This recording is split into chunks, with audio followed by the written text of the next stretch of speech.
my goodness. And there it is. Wow, get the pin to go.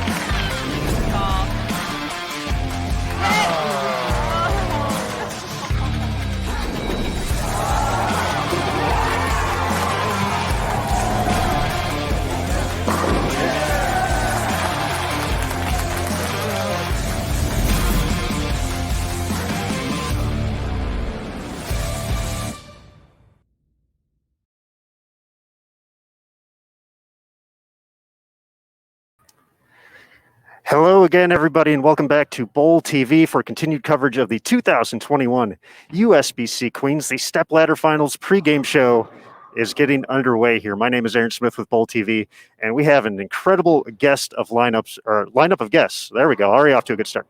Lineup of guests to join us to call the action today. That's why they're calling the action, not me, for mess ups just like that. But first and foremost, we're going to bring in our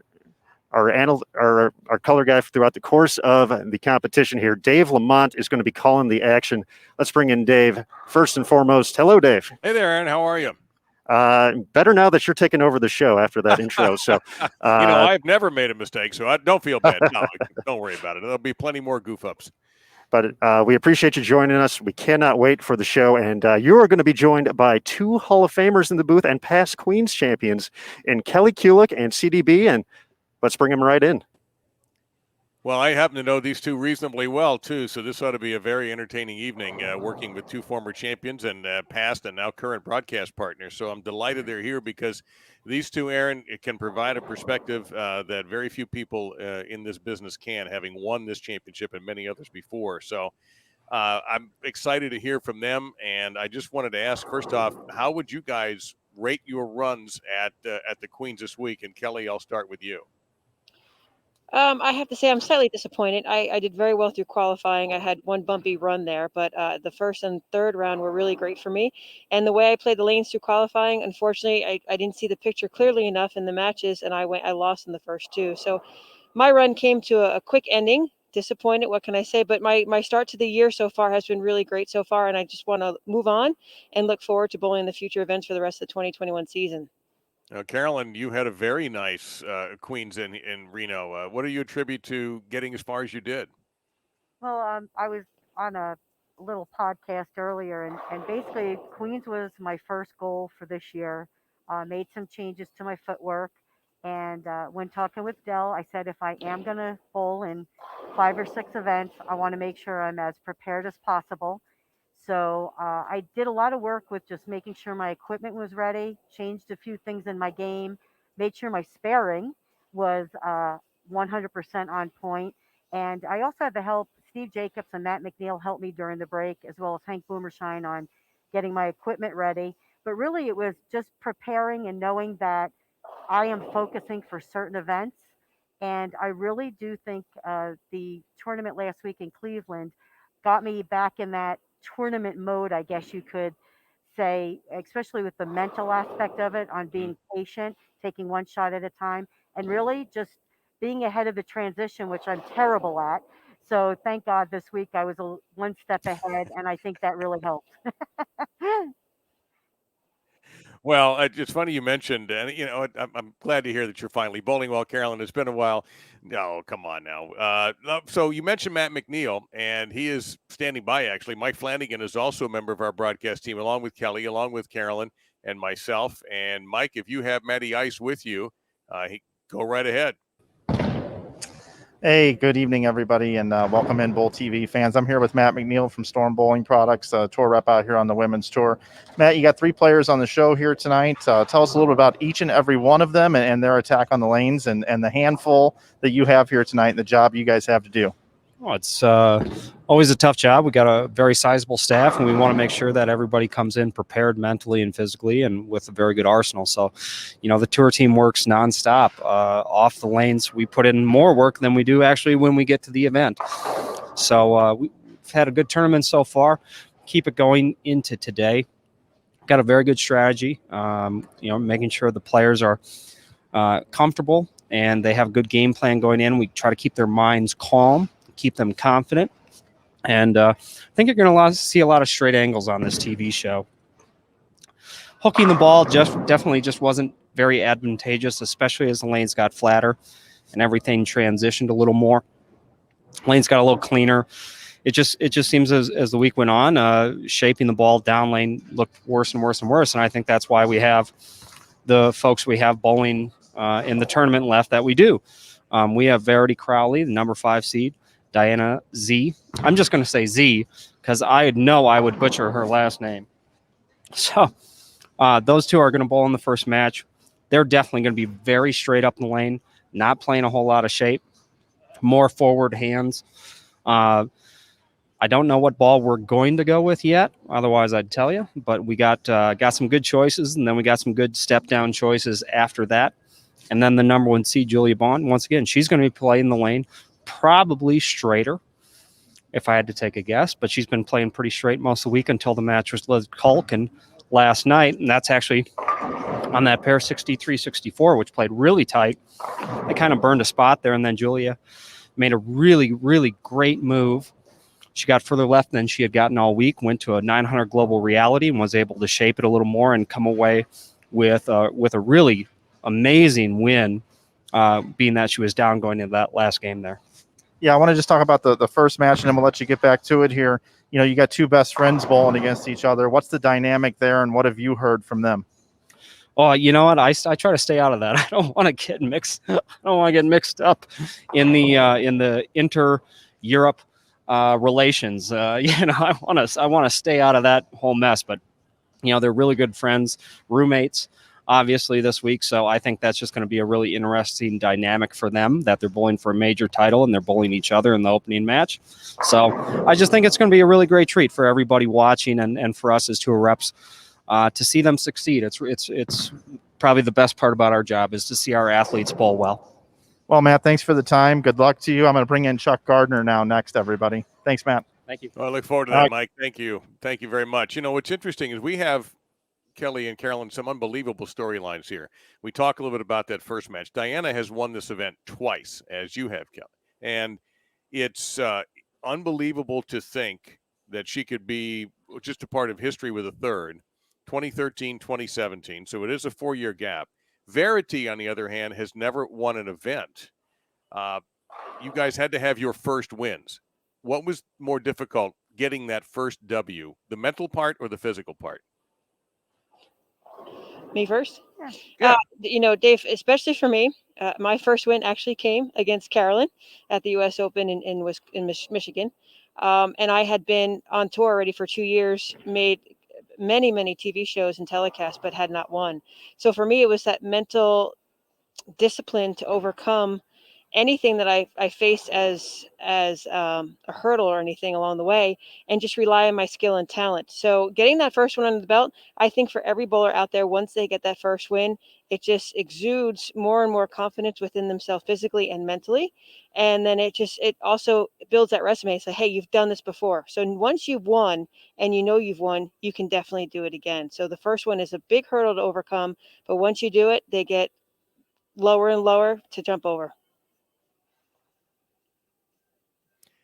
Now, Carolyn, the interesting thing about Missy Parkin, and I was blown away by this because to me, Missy's always been around the periphery, but she has not won an event since 2011 when she won the Queens in Syracuse. And I remember being there for that.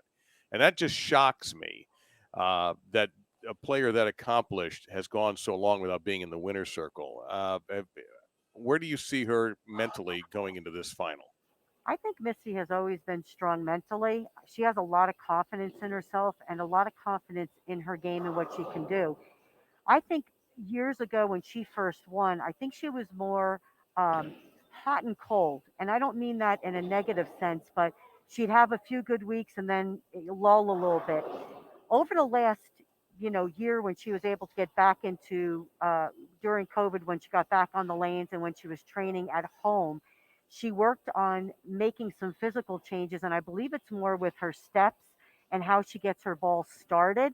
And I think it's made her more fluid from start to finish. And I think it's allowed her to repeat more often and has now given her even more confidence to be able to succeed. I always felt like one thing Missy did not lack was confidence.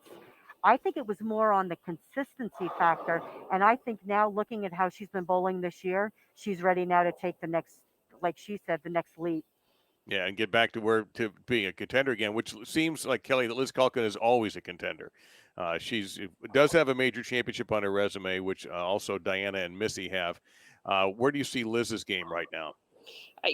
Liz does something that as a sports psychologist, listening to terminology that he or she uses often enough, says, when you walk in the building, you have to think that you're the best one when you first walk through that entrance. And I think Liz Kuhlkin really does that well. She feels like she's on top of her game every single time. She just came off of winning the New York State Queens for the third straight year in a row. So she has that confidence that we keep talking about. And I don't want to keep using the word over and over again, but she really feels like she's one of the best bowlers on the tour right now, and it just comes more easily to her. She had success in Lincoln. She had success a little bit in Minnesota. I'm not sure about Cleveland last week, but her release is unique compared to the other ladies. Her overall stature gives her a lot more power, and her ball roll off her hand is more forward into the lane, so it really sees a transition front to back very well. And she's just she doesn't have to keep her angles very large. They're nice and small in front of her, and I think that's an advantage for her. And Carolyn, we're looking at Julia Bond in a major stepladder for the first time, but certainly not a stranger to winning, having already won this year, and she has just exploded onto the scene. What has changed in her game, or what is happening with her game that has her bowling so well this year? I'm a big fan of Julia Bond. She's the one that I would say to my daughter, watch her bowl.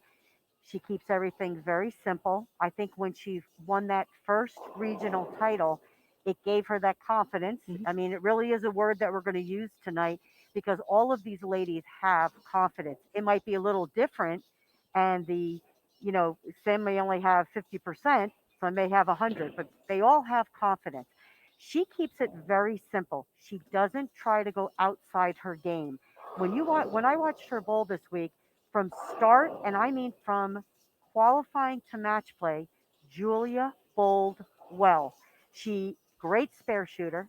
She made ball changes quickly. She moved changes on the lane quickly. So in that word of confidence, it came from not only the mental side of it, but in the physical side of it too. She is confident in every move she's making on the lane, ball choices, and she commits to it. Again, simple game. Nothing.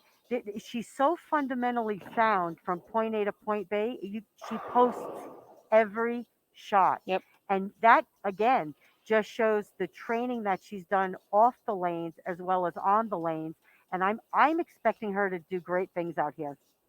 Well, we will talk more about our 5 finalists and set this up, but we mentioned Chuck Gardner, after Matt McNeil. Chuck Gardner is standing by with Mike Flanagan. Mike? Hey, everybody. Yeah, I'm here with Chuck Gardner, a staple out here on the tour. And Chuck has 2 on the show here tonight. He's got Missy Parkin, the number 3 seed, and the Queen Bee, Liz Kuhlkin, on the show as the number 2 seed. Chuck, your 2 ladies that you have here tonight, what are their game plans, and how are things going in the Brunswick camp? Oh, things are going great. We're having a wonderful year. Super proud of our girls.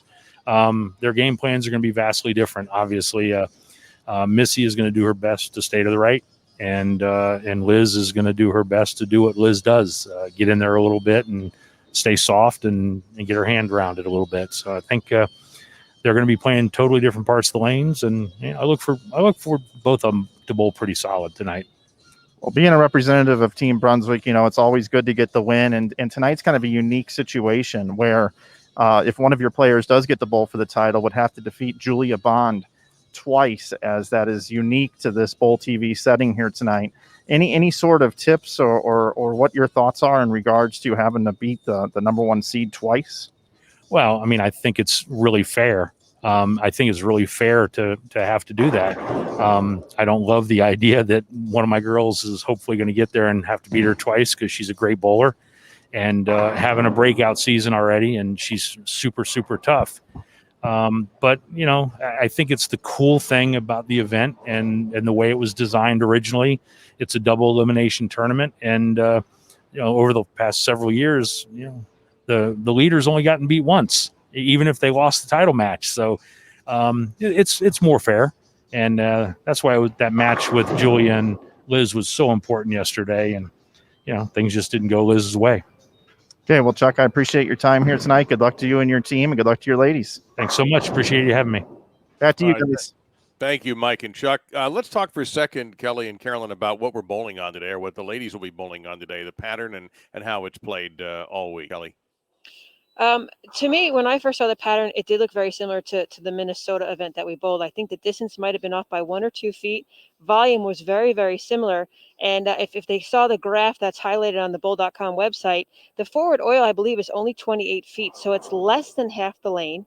And then the reverse oil started at 41 feet and came back. And it's kind of like a Christmas tree, a very graphy pattern. As Matt said it, and again, my opinion only, but I really feel the more they re-oil the lanes, they get flatter, and the straighter players who can keep their angles in front of them do a very good job of playing closer to the track area, especially in this building. I'm a firm believer, and Carol and I were talking about this earlier at lunch today, that in the 80 lane center that we're bowling in, there's really about 3 bowling centers in this whole facility. The high end plays very, very tight. The low end hooks the most, and the middle section really has both variables that can combine together, being tight and have a lot of friction. So the pattern, I think, allowed the ladies to play further out towards the track area, 7, 8, maybe 10, 11, 12 when they had to move inward. And again, really not lose sight of that 3-pin. And that's why I think you see more of the straighter players, the firmer ball speeds on the show tonight. Carolyn, we're looking at what 45-46 is our championship pair. I don't know how much experience the two of you had on that particular pair, but that's middle of the house, pretty much what Kelly just said. So, what are you expecting out of this particular pair? I think the pair will be definitely scoreable, especially with the straighter angles. I think the carry was much better.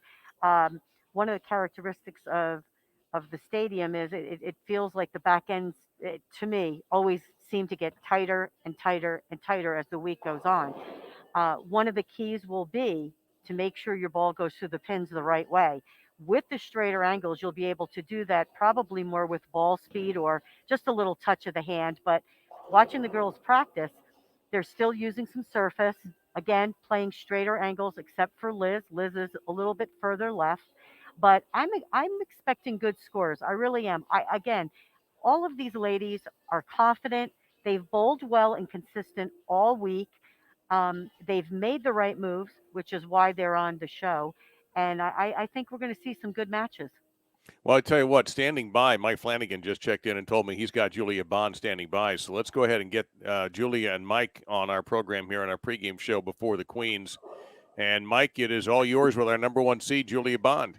Yeah, we've got quite a size difference here, so I had to frame her up. But Julia, awesome bowling this week. You're the number 1 seed. What are your thoughts going into the show tonight? I'm just trying to stay calm. I did a lot of work this week, and right now it's just all about bowling, staying present, making the best shots possible. And what do you think about, having to be defeated twice? Does that give you a little more confidence tonight? It does. It's a nice little kind of security blanket, so to speak, but I don't want to give, my competitors the opportunity. So if we can just get it done in one, that's how I'd like to do it. I like the confidence. Another one for you here. We didn't have a season last year, and you came out and you've already won once this year. You could be a 2-time champion. What would that be like for you? Oh, that would just be a dream come true, to go from my rookie year and this year. And I've talked a lot about the growth and the maturity that I've had to go through. And so to get that done this time, at this event would mean a lot to me. Yeah, well, you bowled awesome. We wish you all the luck, and thanks for spending a little time with us. Thank you. I appreciate it. That's Julia Bond, everybody.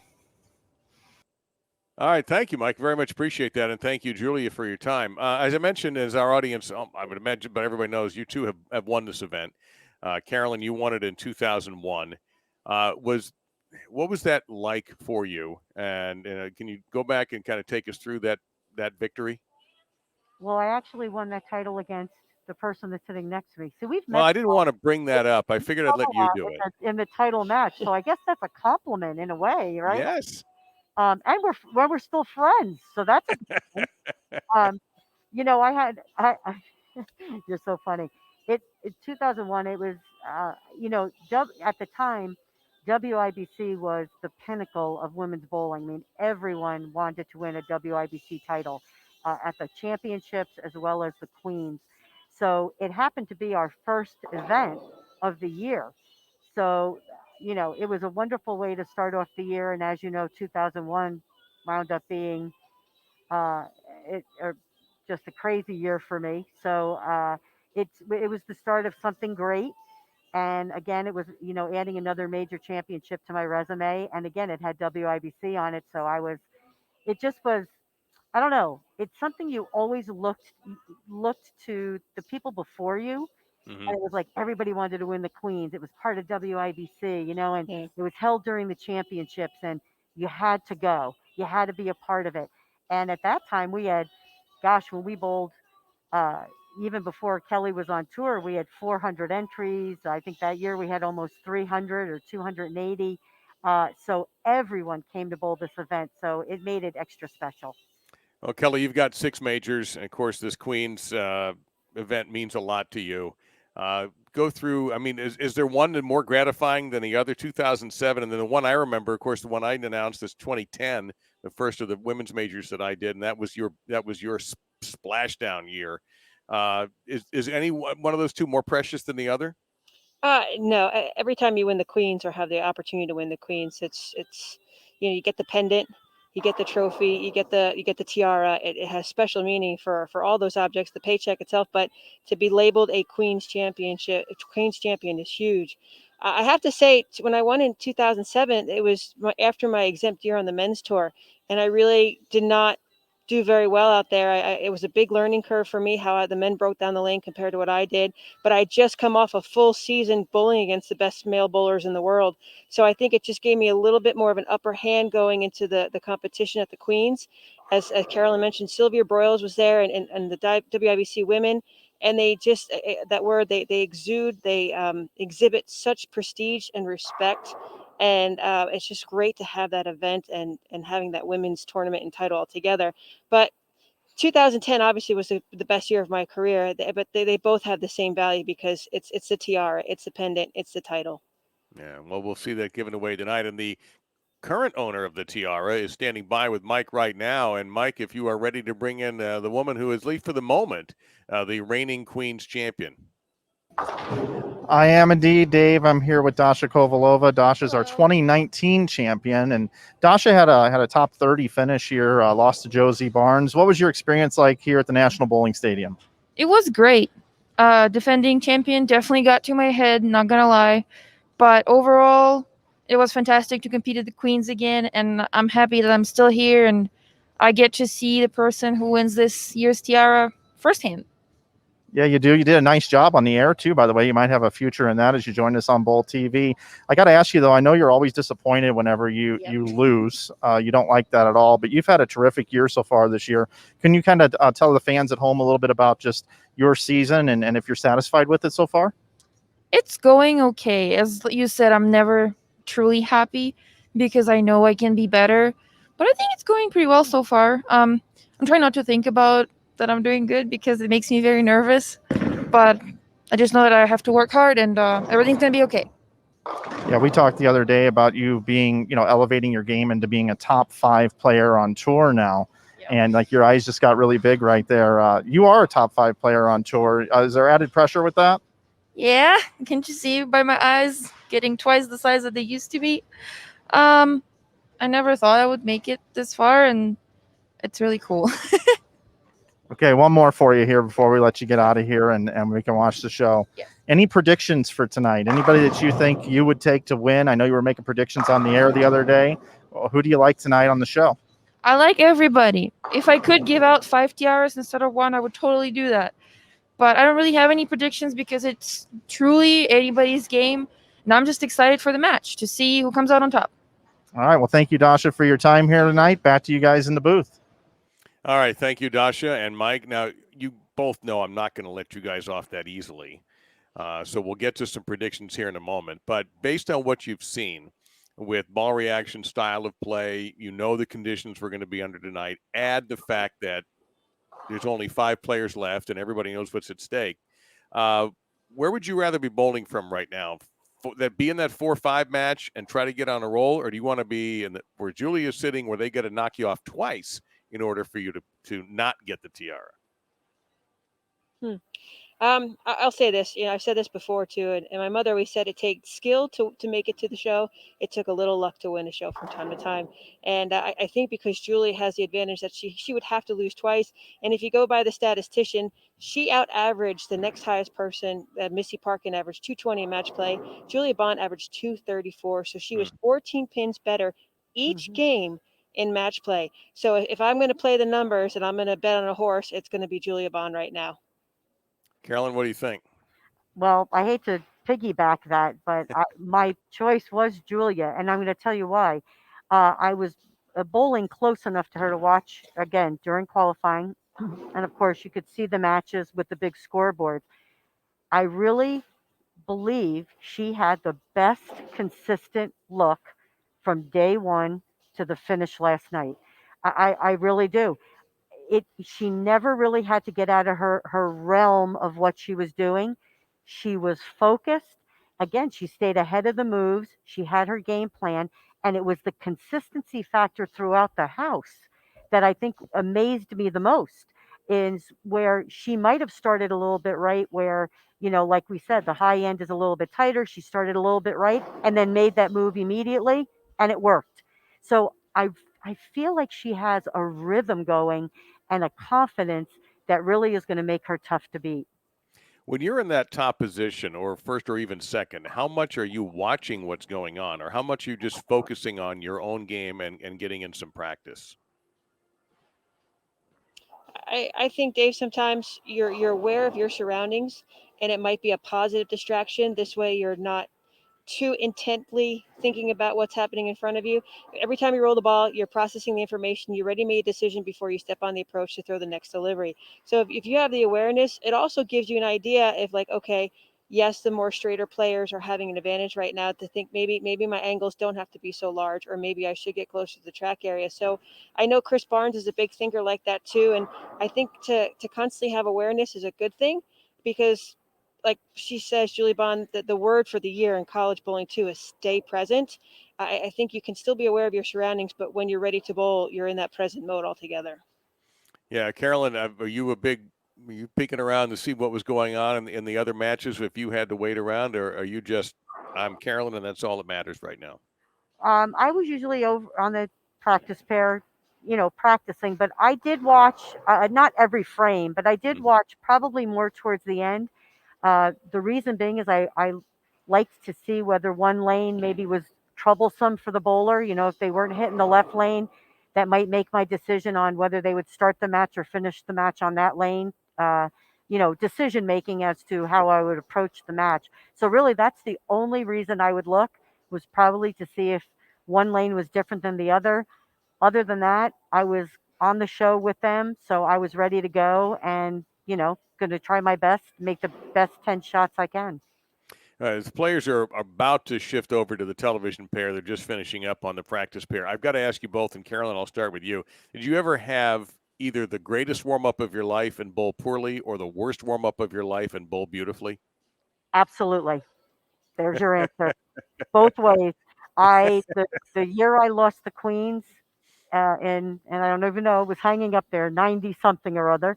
I had a great practice session, and I went with a different ball and did not. I was confident with what I was doing, but I did not perform well. But my practice session went great. And there were times where in Pittsburgh, I remember I had a terrible practice, and I get on the TV pair and I said, you know what?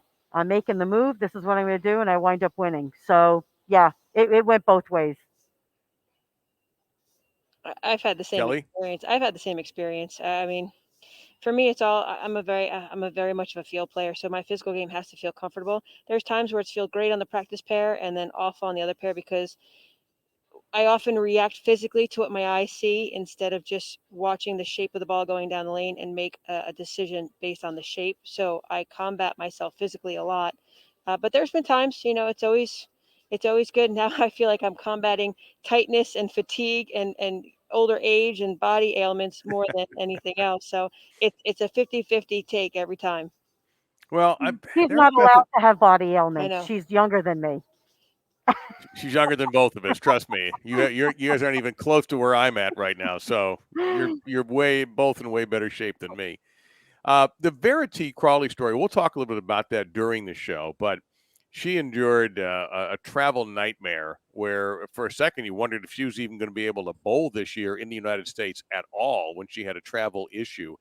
The amazing thing, Carolyn, about what Verity has done is she's come back from spending time in England with the visa issues, and she's been around the top in every event she's entered, which is really remarkable because I don't know how much true practice time.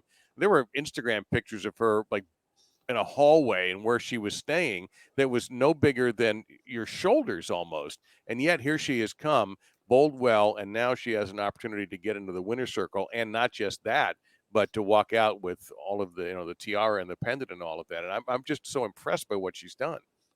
I think it was only a matter of time till Verity was going to break out. Kelly and I talked about this today. I think Verity is the whole package. I think she's athletic. I think she's a practicer. I think she has a natural talent that she has made even better. She now has her little bit of feel or touch where she can throw it harder, throw it softer, play straight, hook the lane. Product of Weber International, as we know, Kegel, they do a phenomenal job teaching these ladies and gentlemen actually how to bowl. And I think it's only been a matter of time. I also think that in 2019, she was always knocking on the door. And 2020 almost gave her that chance to just reflect and regain her confidence in her ability. And she is proof that the work you put in off the lanes can transition to what you do on the lanes, because sometimes it's not about throwing that ball. It's about just feeling it and repeating it and closing your eyes and just envisioning it. And that's really what she had to do. But I truly believe in 2019, she was knocking on the door, and that 2020 gave her, what do you call that? The flip of the switch. She hit the reset button, and she is ready to go. And I think she is as confident and as prepared as any of the other finalists. There's no doubt. Kelly, I follow her on social, and it seems like every post is about practice. And if it's not about practice, it's about playing. I mean, she has completely thrown herself into this sport, to go off of what Carolyn just said there. And, I don't know if today is going to be her day, but I'm beginning, Carolyn just sold me on buying some stock in Verity Crawley. Yeah, I think actually when she came over to the States, within 3 hours of her post, she was with JJ John Januitz at Kegel practicing. So as Carolyn said, she's physically fit athletically. She's conscious of her nutrition, and she's always packing healthy snacks along the way when she's competing, drinks a ton of water. And then, as Carolyn mentioned earlier, I think the power of visualization and working with all the mental coaches along the way really prepared her to maybe not physically throw it, but to mentally be here as if she was physically throwing the bowling ball. And like I said, she did make a change to another ball company, and that might have also helped her as well, seeing different shapes along the way. But her youthfulness, her positive attitude, and just having the opportunity to be here, I think she's capitalized on those opportunities and is going to take full advantage of it. Like Carolyn said, great in Minnesota, solid in Lincoln. I crossed with her in Lincoln. I think she bowled really well in Cleveland, and now 217 average along the way. She qualified in the 40s, but once it's 2 tournaments in one, she really progressed nicely along in the matches until she had that first loss and really made it, I think, top 4 before she came to her first defeat. So all the women today on today's telecast, really, it's anybody's game. I still think Julia has a better chance just because of her consistency along the event. And the fact that you're going to have to take her down twice. Aaron Smith is standing by. He's got a few reminders for everybody as the ladies are getting ready to go from the practice pair to our television pair at the National Bowling Stadium, 45 and 46. Aaron, it's all yours. Thanks, Dave. Thanks, Kelly. Thanks, CDB. And folks, this is about our, it's about our 20-minute warning prior to the start of the Stepladder Finals here for the Queens at the National Bowling Stadium. So if you want to watch the competition live, you're going to have to head over to bowltv.com, create a login, pick up a subscription. We have a few different price points for you to check out. You can watch the finals for $12.95. You can pick up a monthly recurring subscription, which gets you access to the whole site. You might want to check that out. It's pretty cool. $9.95 for that, or you can pick up an annual subscription, $79.95, and you can support the PWBA Tour throughout the course of the season and watch these great athletes as they continue through the 2021 season. Now, I bet you're all saying, hey, watching bowling's cool. What else you got for me? You know what we got? Bowling balls. 3 of them we are giving away on bowltv.com today. So if you want the opportunity to win a 900 global bowling ball, Rotogrip, or Storm bowling ball on the show, we're going to give one away of each. So with that, we are very thankful for our gold industry partners for setting that up for us. And the only place to take part in those giveaways is bowltv.com. So we certainly hope you head on over if you're not over there just quite yet. And if you are, good news. You're already in position to potentially take home a bowling ball later tonight during the Stepladder finals. But with that, we do have the main TV pair. The players are practicing on that. I'm going to throw it back to Dave, back to Kelly, back to CDB first, and then we'll go to the lanes and take a look as they start the warm-up session on our 42-foot pattern this week. All right, Aaron, thank you very much. And matter of fact, we're going to hear very shortly from Mike Flanagan, who is also hovering around there and starting to get the buzz from the ball reps. You see Chuck Gardner there in the foreground with Julia and Liz and Missy also warming up on the television pair 45 and 46. And everything changes. Carolyn, does the heartbeat pick up a little bit when you make that walk over from practice to the actual pair? I think so, and I do remember that. I remember being very calm on the practice pair, and you're pacing yourself, and it's it's coming, that walk over to the TV pair, but everything is calm. And I do admit, when I would go over to throw my practice shots, I would have to take a few more deep breaths and just remember, try to focus on what you've been doing over there, because it's TV. It's a title. It's a major. I mean, there's anybody who says they're not nervous, I got to tell you, I wouldn't believe them, because it's something that everyone wants. Everyone wants to be a champion. And I do think that your adrenaline tends to get the best of you, which is one thing why you mentally have to train to learn how to really control that heart rate and put your mind, where it needs to be. But it's a little bit of a different outlook, but I think these girls have, I said girls, I want to keep saying ladies. These ladies have trained. And again, that's why they're here on TV tonight, because they have the all around package.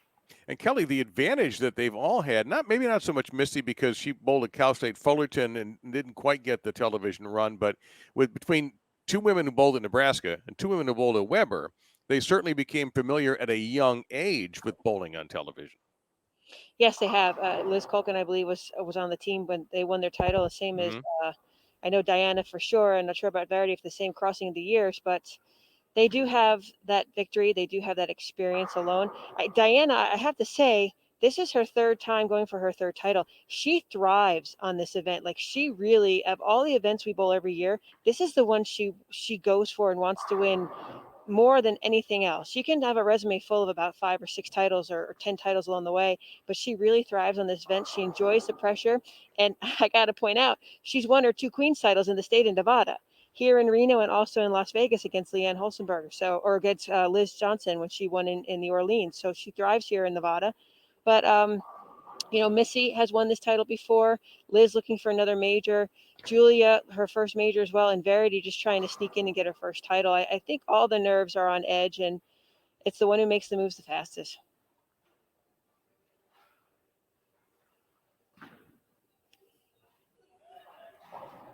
Well, it was also, Carolyn, I believe it was you and I that called the singles that Diana bowled about a 7,000 set in 2 games, where I think, was it 289 and 290? Yes. That she bowled. That was at the Reno Convention Center. They weren't at the National Stadium that year. That's correct.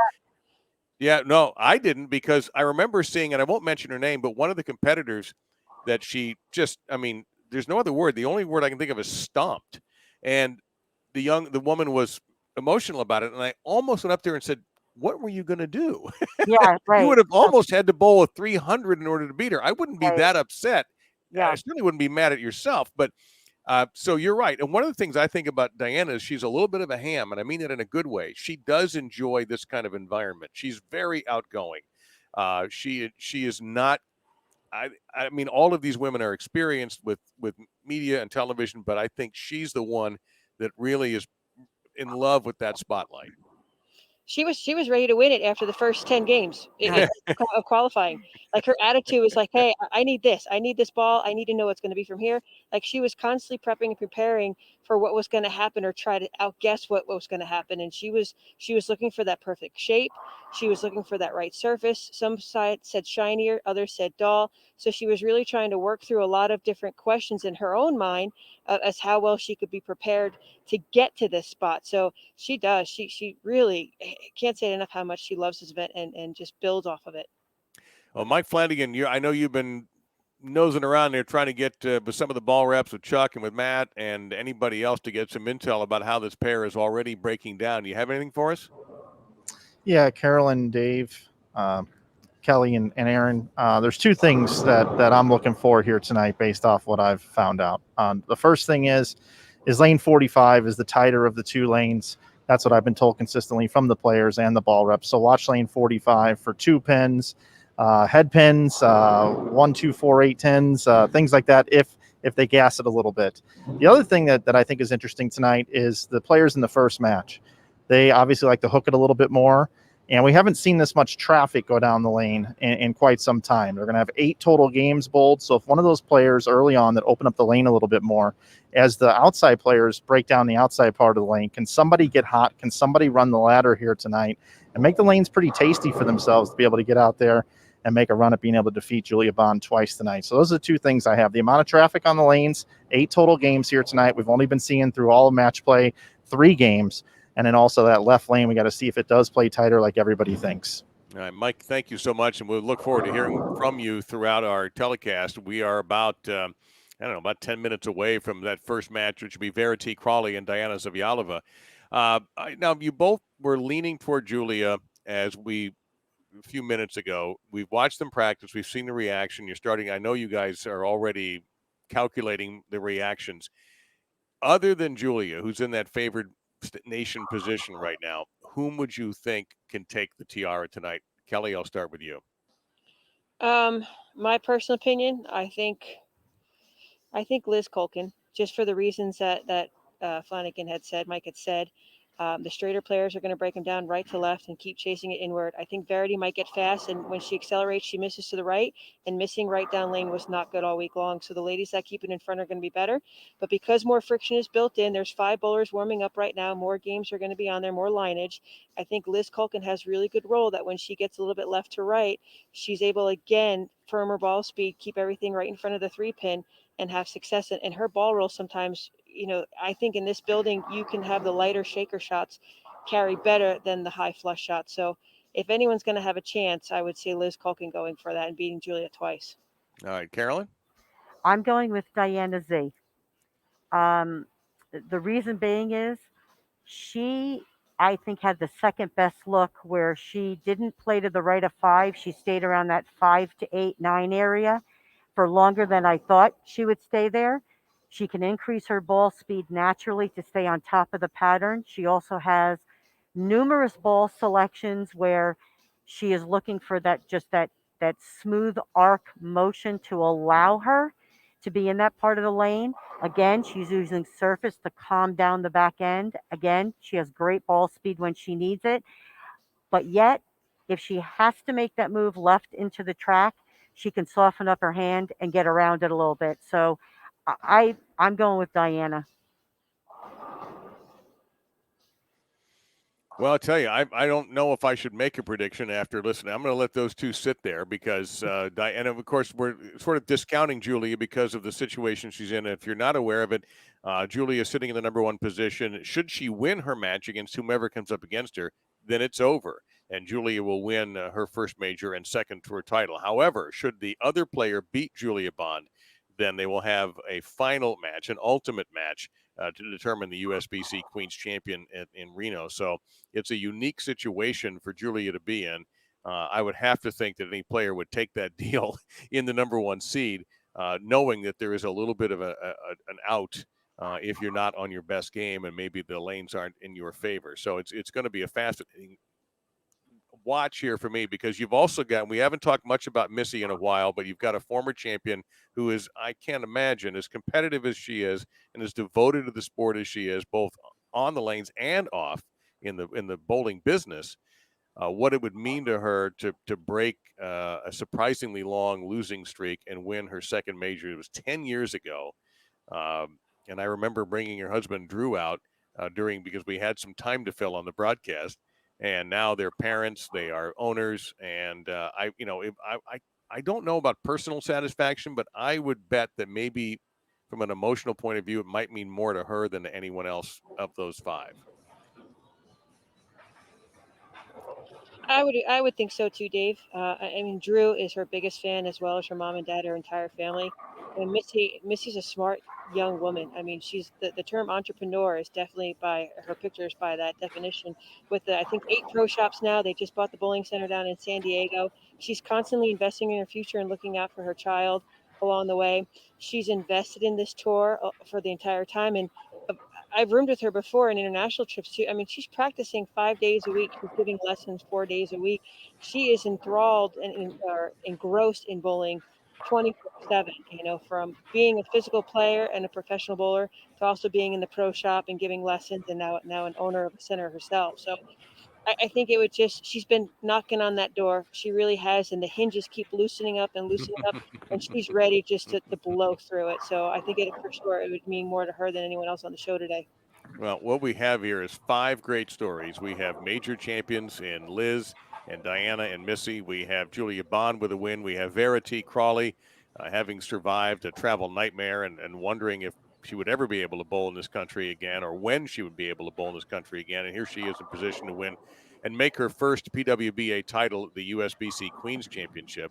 Diana trying to join an extremely select circle of only 2 other women who have won this event 3 times. And Liz Kuhlkin looking for a second major, Missy a second major. Julia could be the breakout star of 2021 on the PWBA Tour. It's a fascinating fivesome, and I'm really thrilled to have Kelly and Carolyn here with me. Mike Flanagan's going to be helping out.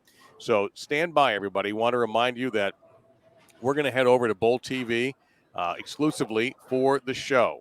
And along with Aaron and Mike, Carolyn, and Kelly, I'm Dave Lamont. We have an incredible fivesome for you. And our first match will begin in just a few minutes. It'll be the 2 best buddies, Verity Crawley from England, and from Latvia, Diana Zavjalova. And after that, Missy Parkin, then Liz Kuhlkin, and then the number 1 seed is Julia Bond. Stay tuned. The USBC Queens is next.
my goodness. And there it is.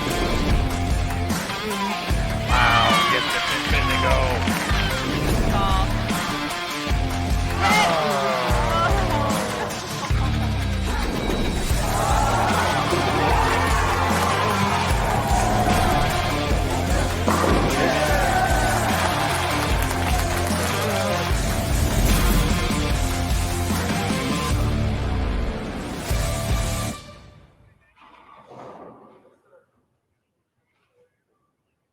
All right, everybody, it's time for the stepladder finals here of the 2021 USBC Queens from the National Bowling Stadium in Reno, Nevada.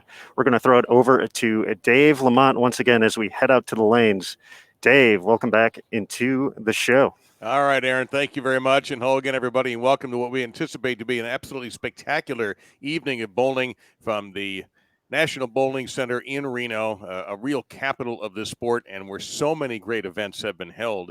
And the people who will be joining me today certainly know this. Besides Aaron, Mike Flanagan will be with us along the lanes and providing interviews. And I have 3 Queens titles who will be joining me on this program.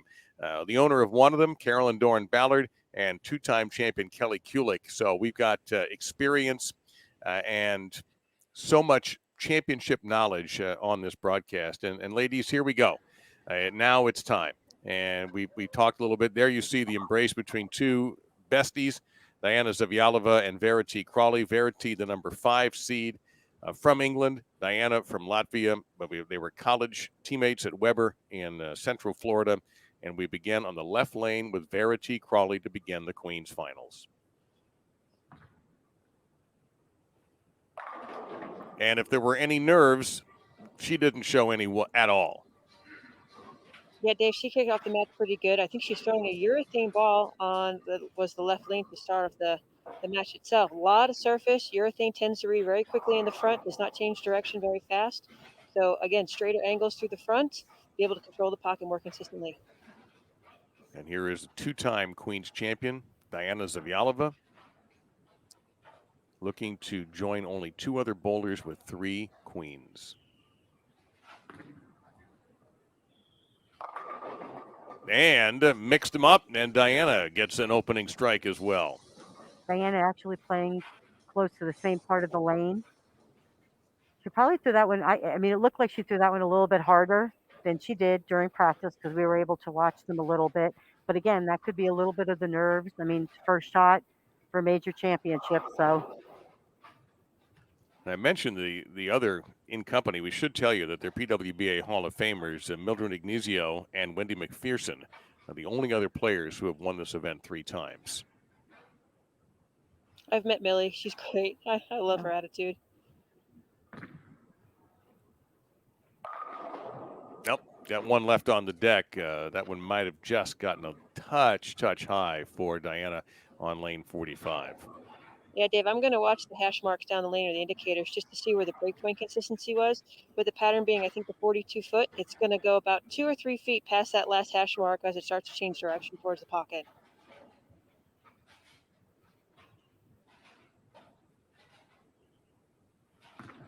Should be an easy cover, and is for Diana. Now, Verity looking for her first title on the PWBA Tour. This is her first stepladder of this 2021 season. She has had 4 second-place finishes since she joined the tour in 2017. And if you missed our pregame show, Carolyn rather eloquently pointed out that she's convinced that Verity is ready to win. And she opens with a flush double. Another great shot. Kelly and I had talked about it. You're going to see both of these ladies be a little bit more up the back of the ball, not really getting around it very much, especially with the urethane, very controllable. We saw actually a handful of girls using urethane in some of the matches to start their match. And then as the lanes transitioned, they went to a reactive ball. So not very unusual to see.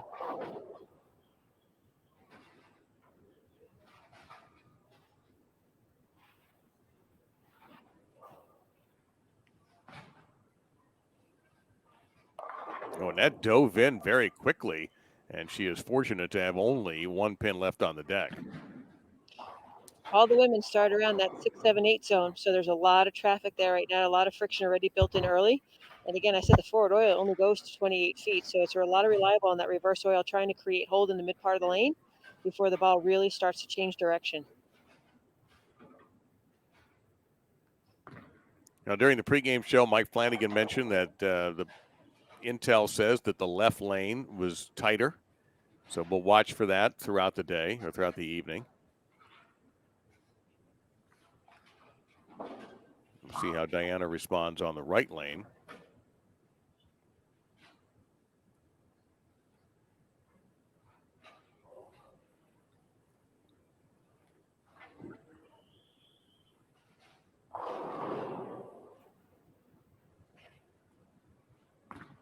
Uh-oh. Oh my gosh, that held. that was way left off her hand. As we could say, Kelly was talking about the tracer. Like that's 13-14, and the ball just backed up. Left her with a quitter 10-pin. Yeah, quitter is right. They said the left lane was tighter. Yeah. So again, that shows you right there that there is a little bit of hold built into this pattern. A little. The Grand Canyon could fill that with the hold she had. Depending on where you're going to play them. And that's something I would like to see, because these girls here are playing left of that first arrow. Okay. They're playing between 5 and 10. Missy was trying to play a little bit further right outside of 5, which the gutter here is very tricky pair to pair. So it's going to be very interesting to see when she comes over after this match if she makes a move. Yeah, Dave, and to quickly. Oh, there's a little. I think that she said it was tighter in the back, but I think the fronts hook more on the left lane. So therefore, the perception is people are perceiving that the left lane is tighter in the back when really it hooks more in the front. Well, you saw the little motivation over there, the tiara and a trophy. See what happens on this left lane with this shot for Diana. And that held beautifully as well. That might be her prettiest shot so far. If I knew I had 3 left in front of me, my swing would get even looser. I always have 3 left in front of me. I mean, the way I throw it, so I don't understand what you're talking about.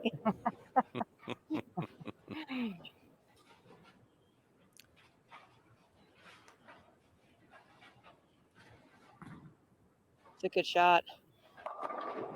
And gets no love at all. And our first open possibility here with a 6-7. Yeah, Dave, if we had the CAT system right now or any Spectre, you would see that ball was almost identically over the last shot. So again, a lot more friction built in quickly. And the one thing I learned here, even though I lost early on, you had to move within the 2 or 3 frames easily. It had to happen quickly. So Verity leaves behind the first open frame of the match, giving Diana an opportunity to build off of her strike. And also for Verity now, sort of a mental reset's got to happen. She still has plenty of frames remaining, and so she can't let that bad break affect her for the rest of the match. I think all the women throughout the week always had a game where there was a 2-10 or a big split, a big 4. High 4-7. Yeah, always.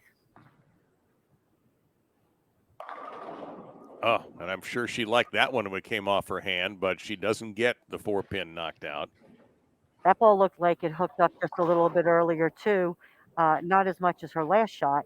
But again, Kelly pointed out, there were moves being made every 2 or 3 frames. The fronts, when they started to hook early, it gave the impression that the back ends were getting tighter and you had to move. And it was parallel moves, but sometimes it was 3 and 3 or 2 and 2. It wasn't just a 2 and 1 or 1 with your feet. Everybody was still trying to keep that ball in front of them. And right now, as you can see, if this ball continues to hook up a little bit, they're going to have to make the move. What move would you suggest, Carolyn? I would have off of that, I moved 2 and 2 this week. Because I felt like I had hold on certain pairs. So I tried to play the hold, not the hook. You had to. It's 42 feet. Oh, and that, by all indications, looked like it was going to be flush, but just missed for Diana, leaving her with the 10-pin. Yeah, that one also, that's like 12, 13. And, and I'm going to predict by saying this is because Verity is using urethane, she's giving Diana hold down lane for her to have just a slighter outer in swing. Also, this is very unique for Diana, going a little bit right to left. She usually keeps her angles pretty straight. Again, she can open it up. She usually has maybe just a little bit of motion in the front part of the lane. But right now, she's pretty much going right to left and just keeping that ball in play, which was very important. During your match, there were some matches where you kept saying to yourself, just hit the head pin. Yeah. Hit the head pin, keep your frames clean, and you're going to win. And right now, it looks as like both players, I think Verity needs to make that move, and Diana's just keeping it in play. Diana qualified 22nd, average 212, but in match play, she improved that over 18 games to just shy of 218.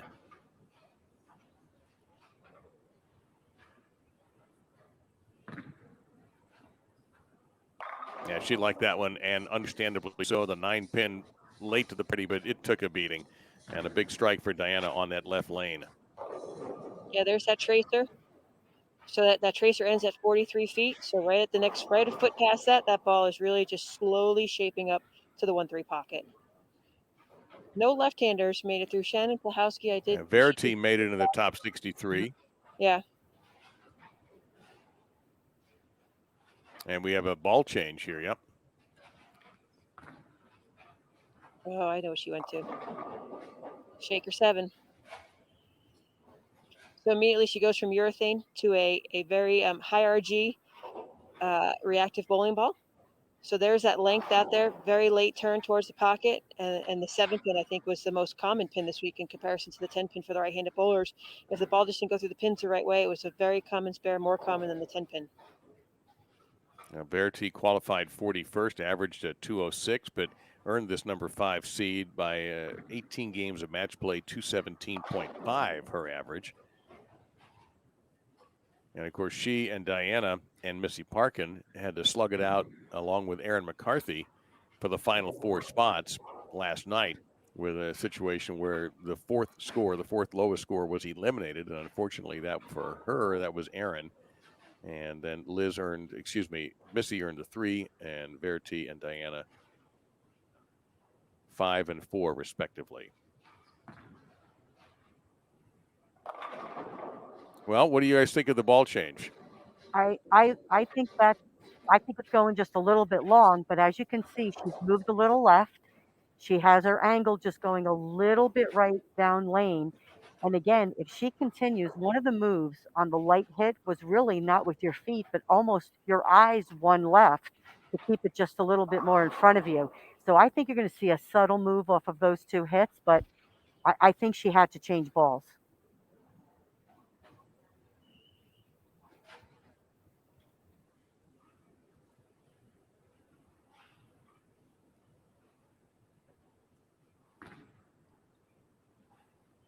Oh, that crossed. That was nearly a baby split for her. And that one took a late nosedive here. Yeah, that off her hand, it was so even more, like Carolyn said, right to left, where she's had the hold. I thought her last 2 shots were inside of where they really needed to be, and she got away with it. And now that one was over aggressively even more, and that's why she went high. Lucky to leave a 3 pin. I mean, that easily could have been a big 4 or even worse. So single pin spare. It's going to be a close match. All of them were as the higher seeds advanced. All right, satisfied with her result. Diana defeated Anna Molina, Alexis Nauer, Bridget Norcus, and Clara Guerrero before Julia Bond beat her in match play. Verity defeated Angie Ramirez Perea, Shannon Sellens, Carolyn on a big upset, obviously, and defeated Danielle McEwen before Liz Kuhlkin beat her and sent Verity down into the contenders bracket in Reno.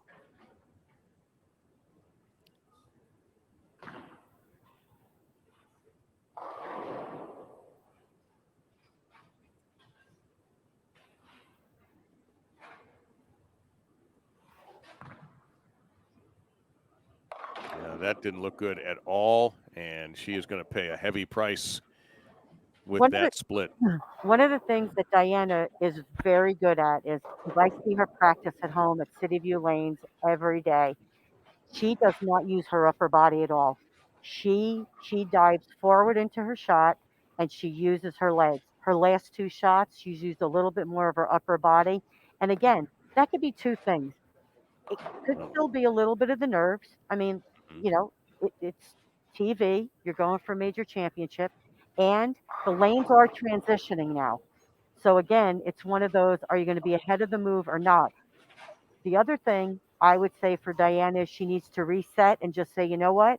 I got to do what I do best, and that is using her legs and letting her swing drop and getting the ball off her hand.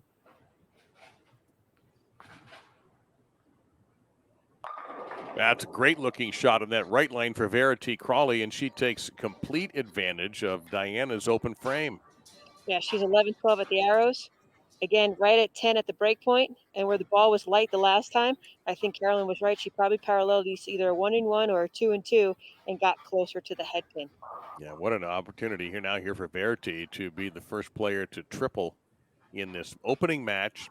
Missy Parkin awaits the winner, then Liz Kuhlkin, and then finally Julia Bond, the number 1 seed, who will have to be beaten twice in order to take the tiara.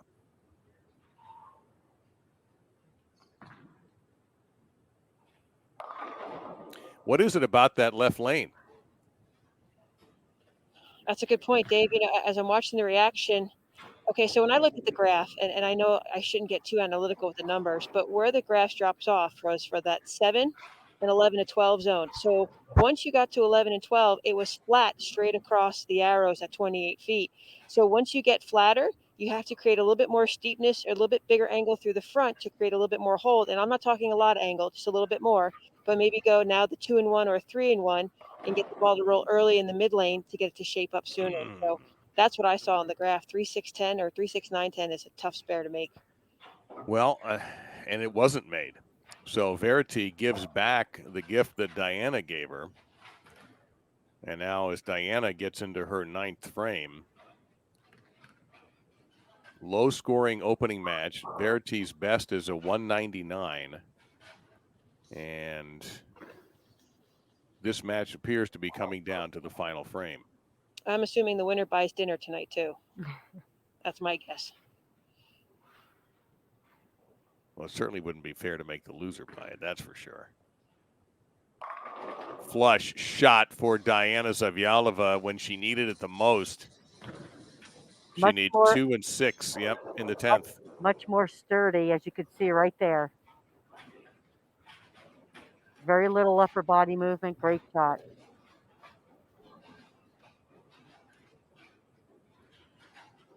Strikes out, like you said, Dave, for 204, only 199 for Verity. So a double and 6 in this 10th frame would put Diana into the next match against Missy Parkin, and we would have 2 former Queens champions going at it. She split last time up on this lane. Let's see if she makes the right move.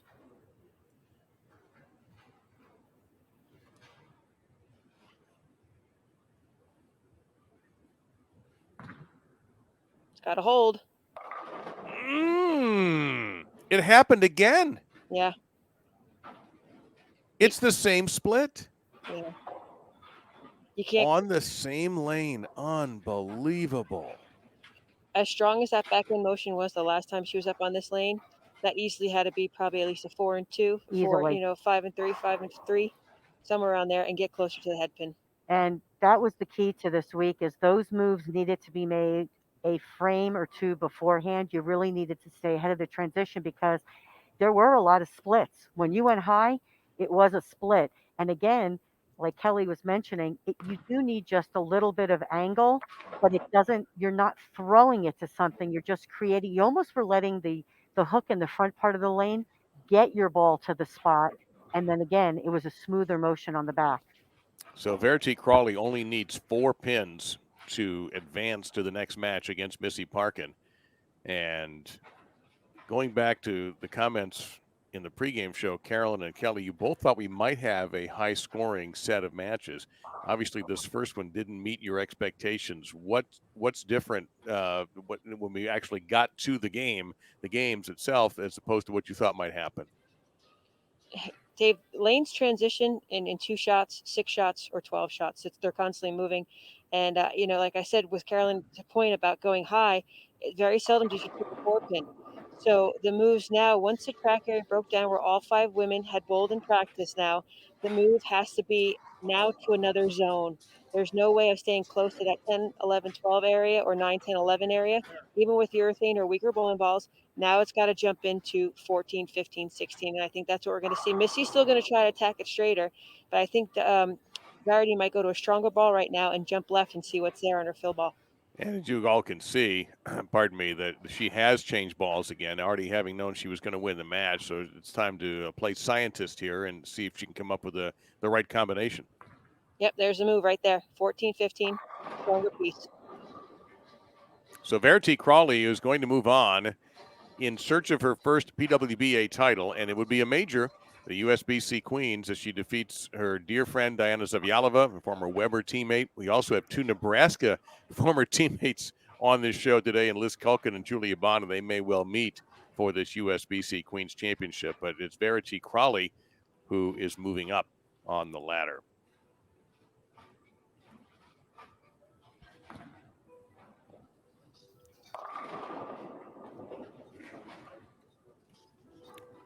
Unbelievable how this match went back and forth because they both had bad moments, and finally Verity was able to overcome it. Yeah, Diana, unfortunately, I think she just really missed the move. When she went high the last time, maybe she thought it was physical or not, but at this point in the game and the event, it's not physical. It was a move. It was a bigger move, and she just missed it, unfortunately. We hopefully will get an opportunity to hear from her and Mike Flanagan, who's been laneside and offering us some very valuable information as well. Now, of course, everybody gets to jump in for a minute or two to practice, but it's going to be Missy Parkin on the right there in her trademark pink, whom we will be watching next.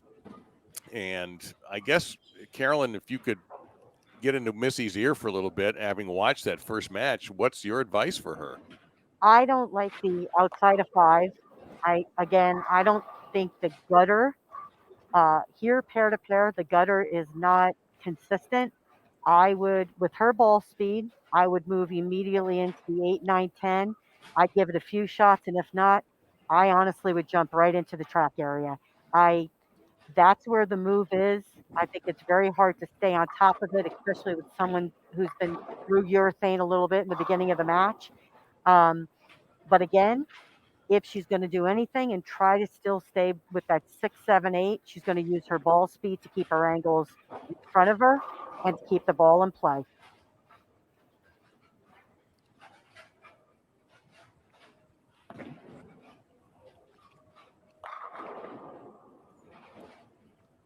Well, the lanes, Kelly, moved quickly, as you've talked about. And we saw especially that lane 45 seemed to be a pest for both players. I just can't believe what happened to Diana on that left lane. Back-to-back appearances, she gets same split. That 6, 7, 10, and the second one, of course, was fatal to her chances of winning, as she needed 2 strikes and 6 pins to defeat Verity, who would go on to the victory. That's just an unbelievably bad break. Well, my thought on that was in the eighth frame, she really fell off balance. She didn't post a shot, so I'm guessing maybe she thought it was physical with her execution. Secondly, she had so much hold on the right lane where she could miss a little bit more in front of her, where she didn't have that on the left lane. So right now, the ladies, even though they're on the same pair, they're still bowling on 2 different lanes, and they have to realize that one is going to play much differently than the other. And that was characteristically across the entire center this week, from pair to pair, lane to lane. That's typical in this building. So it could have been the physical shot, and she just threw it better, and it really needed to be a bigger move. Well, Diana is standing by with Mike. So, Mike, please.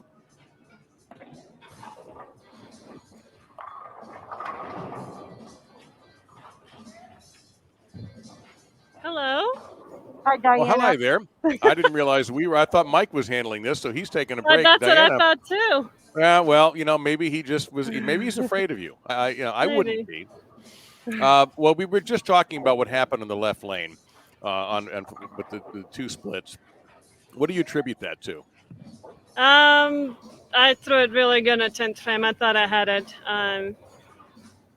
I would have thrown it exactly the same way if I could redo it. So the one in the 8th, I slid too much because the approaches have been really inconsistent for me. So it could have been both the lane and me. I didn't see that, but I threw my best shot in the 10th frame. It just didn't go my way. Okay. Well, it Kelly? was interesting. I was going to say it was interesting, Diana, because you were using two different balls, correct? I believe what Matt Yes. code black on the right lane and an Yes. RC on the left lane. Yeah, the very first shot in the first frame in the right lane, my RST didn't go through the pins the way I wanted to, so I had a feeling of going to the code black because that's what I did yesterday all day.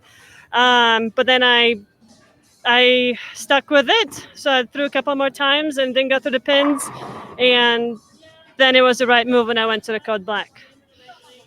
The reps had mentioned that they thought the left lane was tighter when you guys started. Did you see that at the end of the match, or did it transition immediately into that left By track? by tighter, I think they meant that they were earlier because we did in practice we did put a lot of surface, like because that was my game plan. I put 500 grit in one of my balls and I tried to burn that spot for me, and that's also what I was doing all week. And so that left lane was hooking earlier, which made it seem like it's tighter down lane. So. Diana, the shape you saw tonight, was that similar to the shapes you saw week long? I know you have a large arsenal and you played with a lot of different pieces along the way, but do you feel like you had the right shapes tonight? I think so. I just wish I followed my gut and went to the code black on the right lane the second I thought about it. That's the one thing that I haven't been good at lately is following my gut. So that's one thing that I can take away from this event. But I had a game plan. I stuck to it. Yeah, it just didn't go my way this time. Well, anytime you make the Queens telecast, you're always a champion. You've won this event twice, and I'm sure we're going to see you again in this position in the future. So great job this week, bowling. Congratulations on your 5th place finish, and I hope you enjoy the time off before we see you in Farmingdale, New York. Thank you so much. Yes, see you in New York. Thank you, Diana. Thank you. We certainly appreciate you taking the time to speak with us. And Verity, Crawley, Parkin now about to, they are underway. And this 45 and 46 television pair, the National Bowling Stadium in Nevada. I'm on with past champions Kelly Kuhlkin and Carolyn Doran Ballard, and Verity Crawley would love to join them in that winner's circle. And she goes through the nose that time and leaves behind a 3-6-10. Does not have a PWBA Tour title yet. It seems to be everybody's opinion that she's going to get one, and maybe more than one.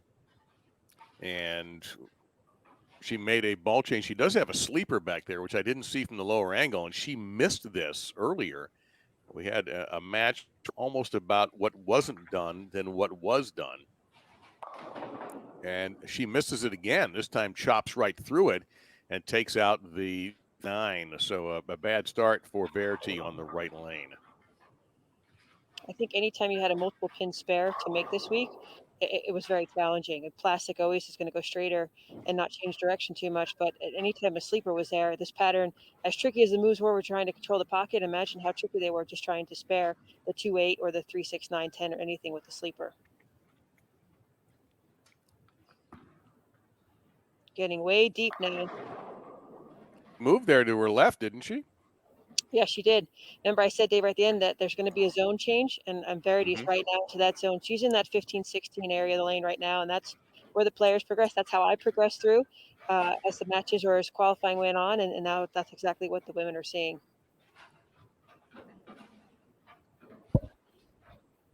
It's weird because when you see your ball go straighter longer, you want to think you want to go back closer to the friction. It was the opposite. You had to get closer to the head pin. Well, Mike Flanagan has a note for me about Missy here. Is that, and Mike tells me that Missy broke the outside down with surface, and then with plastic up the middle to create and give her room to the right. So thank you, Mike, for that. That's what Diana tried to do. She Yeah. just did it in a different area. He has moved into that 8, 9, 10 area. Yep. Also, Missy kind of has a little more of that She's more tilt. more tilt, little bit. She can spin it a little bit more through the front, so it doesn't tend to read the front part of that lane, which could be an advantage for her on this pair. Yeah. She's off to a solid start, seeking her first win since 2011 when she won this event in Syracuse, New York. And I remember her being on the cast in 2010. I was going to say that, Dave. You remember that shot? 10th frame, I believe. She do. 7-10 split against, I don't know. 7-10 split against Tennille. No, I think it was It against wasn't me. against you, was it? It was Yes. against you. Okay. Oh, there's an unexpected messenger. You don't often see them get taken out on a messenger. That was against you. That's right. It looked like she got that ball a little bit further left, but this lane, I think, has a spot where you're going to have to move left of it quicker. I think she's going to be forced to make that move. Again, 2 and 2, 3 and 3.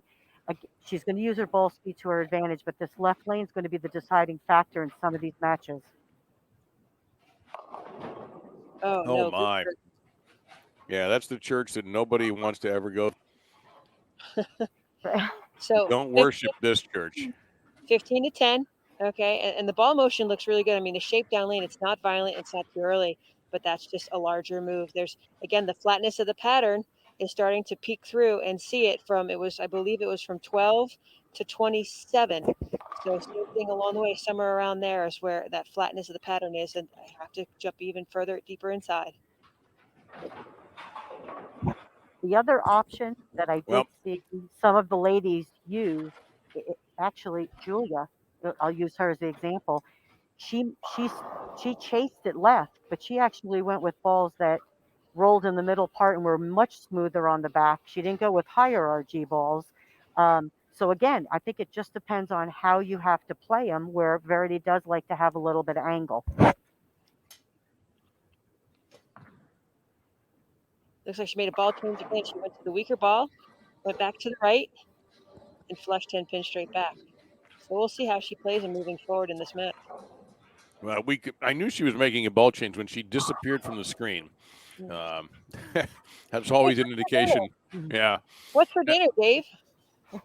Well, little something here to get me through. This is past my bedtime almost. Okay. Kidding? Just checking. It's healthy, I promise. Now, Missy Parkin is getting every kind of strike you can in the book. Ones with maybe a little bit of luck, and this one is just absolutely spot on. Yeah, Missy does the same thing. She posts every shot. And I got to say right now, Missy's in her A game where she can play right around the track area. Her arm swing is through the path every single time. She's in her comfort zone. If anything, she might ball down and go to something cleaner and weaker and stay as close to the right as she can because she doesn't have to go left to right as much. So I think that might be the game plan for her. But right now she's, we're Yahtzee working on a 4-bagger right now, or hambone, whatever the terminology is. She's going to, again, just aim for that 1-3 and hope she has a little miss left in front of her. Well, she got away with one here on 45 the last time. So let's see if this one's cleaner. That one's more up the lane. Light 2-pin. Yep. So I think she kept her eyes the same, made maybe a 2-board move to try to get the ball up the lane a little bit further. For her, that might work. Luckily to leave just a single pin spare. Well, I think she's got a double back there, Kel. I think she's got a sleeper. Oh, I left my glasses at home, Dave. That's Thank okay. you. I have mine and I borrow didn't Carolyn's. see it. I used to be 20/20. I don't know what I am anymore. By the way, we should mention that our pals at Go Bowling are offering, and we just had Missy part of the way there. If somebody bowls a 300 this evening, $10,000 from Go Bowling.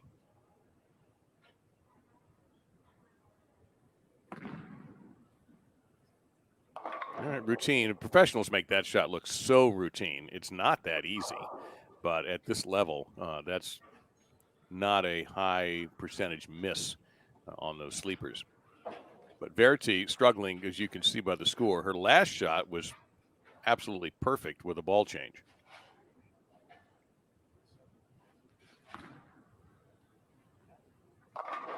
And she mixes them there. So if she's going to make a comeback, she's off to a good start, but certainly yielded a lot of real estate early to Missy Parkin. Definitely has moved back to the right, like Kelly had mentioned. to try to cut down those angles. And it looks like she's even a little more flatter behind it to smooth out that motion.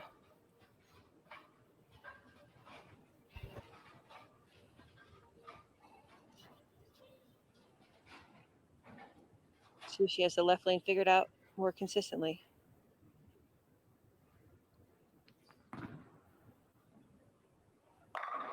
Yeah. Yep. Well, it's as if those first 3 frames never happened, but unfortunately the record says otherwise. But at least she stabilized herself and letting Missy Parkin know that Missy is going to cannot let up off of what she started with.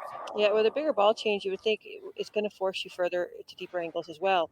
And bigger ball, and I'm not talking about circumference, but obviously stronger cores and stronger covers, it's going to slow down even sooner. So that might be where the hook is coming from. So for her to stay further to the right, she's staying with the more higher RG balls, cleaner covers. Looks like there's not polished, but maybe 3,000 or 4,000 on it.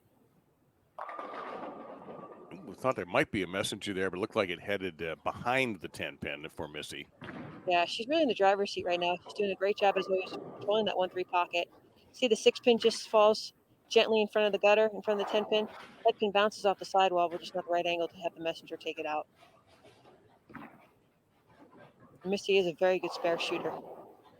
Very, very good spare shooter.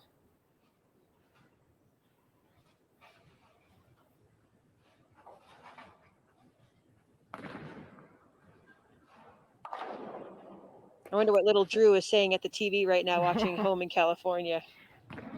So Chuck Gardner said that she's using a strong asymmetrical ball, and on this left lane, she's going to go to the same ball, but with more surface. So same ball she's using, but just one with more surface. On the left lane. That's what. So that's what my text message says. Wow, she's going to get to slow down sooner. And either try to play the rollout forward thing. That's why I'm not a tour rep. You did it a couple times, though, didn't you? I had one experience with the men's tour. That was enough, huh? No, it was a great experience. I think I made some friends and maybe some enemies, but no, it looked like Missy went again up the lane a little bit more surface. Again, her tilt is so much higher than all the other ladies on the show. So she gets the ball through the front with such ease. It floats down the lane. And which is why she can stay on top of the pattern for such a for long longer. Time. Good shot. Well, where was this Verity Crawley in the first 3 frames? Because she may have just given away too much here, unfortunately. She went back to her hustle, which is a lot smoother than the trend on the back. It's going to read the middle part of the lane and transition a little bit slower. So I think that's what I like the move she made. I think she needed to be a little bit further right, because once you started to move to the left, like Kelly had mentioned, you do have to have some angle, but I'm not sure it's there yet. Yeah. It seems like the ladies that are having the most success are keeping it more in front of them with the smoother ball motion. Yeah, because I tried it earlier. It didn't work. No. Wow. This is dramatic turnaround for her, but Missy Parkin has not let off the accelerator one bit in this match, and the winner will play Liz Kuhlkin, and the winner of that match will take on Julia Bond, and you'll have to defeat Julia twice tonight to do it. And if Julia happens to win the first time out, then she will collect all the loot. I gotta say, Dave, the biggest difference with this event is just not having that cheering crowd in the background. The COVID precautions and everything that USBC is taking to make sure the ladies are safe and healthy. I just would love to have a more cheering environment for the women. Well, they deserve it, and it'll come back. Just slowly but surely, we're starting to see spectators of professional sports. But understandably, in a closed environment like this, the USBC does not want any problems. Completely understandable decision on their part. And right here, I think is why Missy won. She's always get 9. I mean, if you don't strike, your goal is to get 9 because it's a single pin spare. And a shaker 7, flat 10 pin. The one high through she's controlling the pocket. So that's why she was so successful in winning her matches along the way. Well, Missy qualified 44th, average just over 205, but in match play, she went 6-1 and averaged 220.14. Defeated Brianna Cote, Esseret Zedher, Jordan Richard, lost to Liz Kuhlkin, defeated Lindsay Boomershine and Danielle McEwen. and picked up the number 3 seed. Shot a 688 in that 4-person battle for the final 3 spots. And we come up to the foundation frame. Score for Missy right now.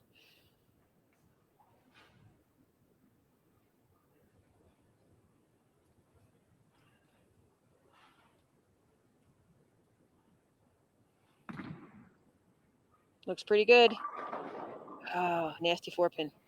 I like this view though, because you Yeah. can see when we're talking about ball motion, you can see how much more direct, straight in front of her Missy's ball motion is. And again, great shot.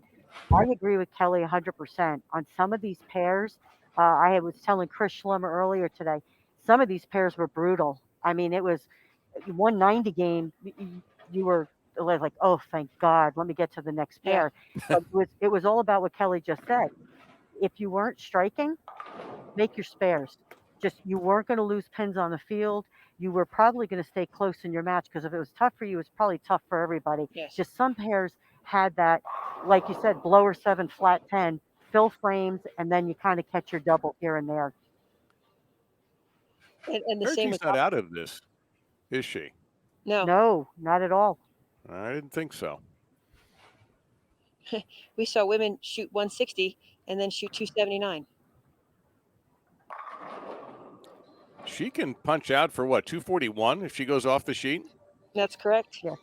And here you could see on this lane, that ball got a little right of the tracer. Again, smooth motion off the pattern. She doesn't. I like Verity's release. It's clean off her hand. She's up the back of it, just allowing the lane to take the ball. Yeah, 241 max score for Verity, 236 for Missy. So this would be an unbelievable comeback considering how this game started for Verity. Oh, ring 10. Oh. Wow. It just looked like just a touch faster off her hand. Just speed. That's, 2-3 extra seconds off her hand, or miles per hour. Ring 10. So now 220 is what she can spare and strike out for. Well, she's going to make Missy mark. Yes.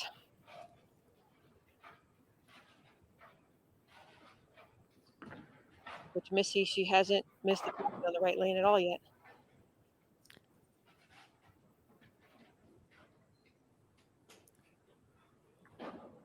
Now, Verity Crawley, if she does not win this game, is going to look back at that disastrous start she had.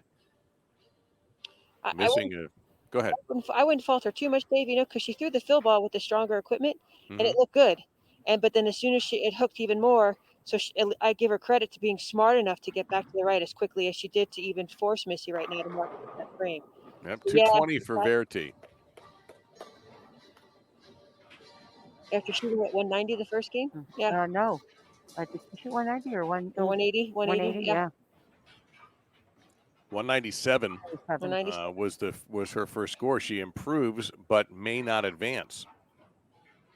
Nobody ever said this sport was fair. We could have a long discussion. Oh, where do you want me to start? Without any beverages involved or anything. No. Let's see if Missy can advance and go against Liz Kuhlkin.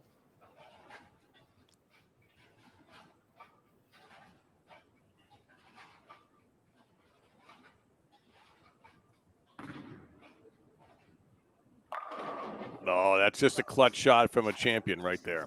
Yeah, she liked it off her hand. Missy, you can always tell by her body reaction when she knows she aced it off her hand. Only needs 5 to lock out her opponent and move into the match with Liz Kuhlkin.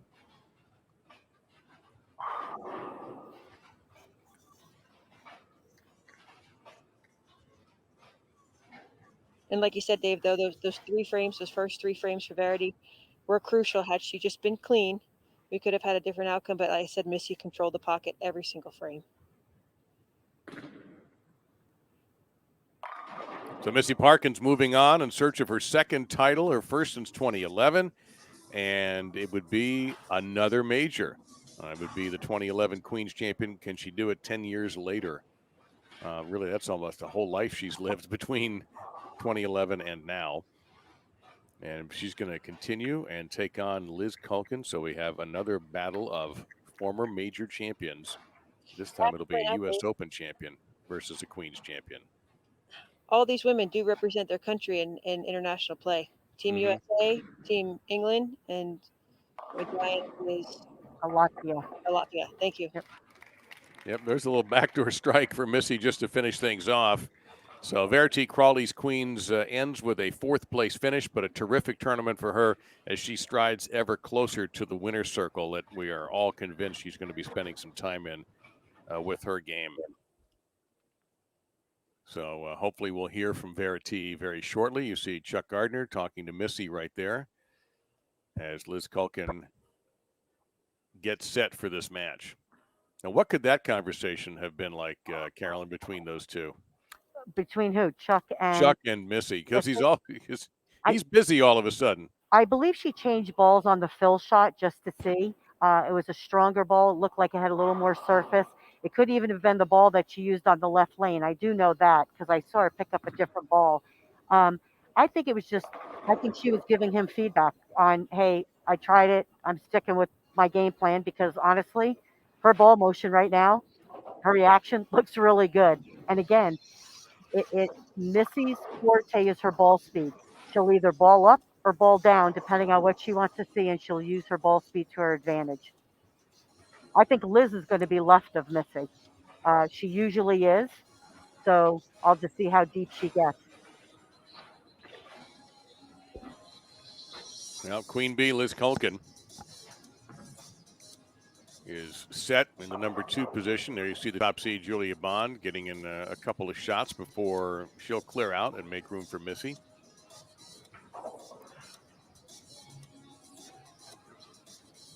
And you know what? We need to give something away.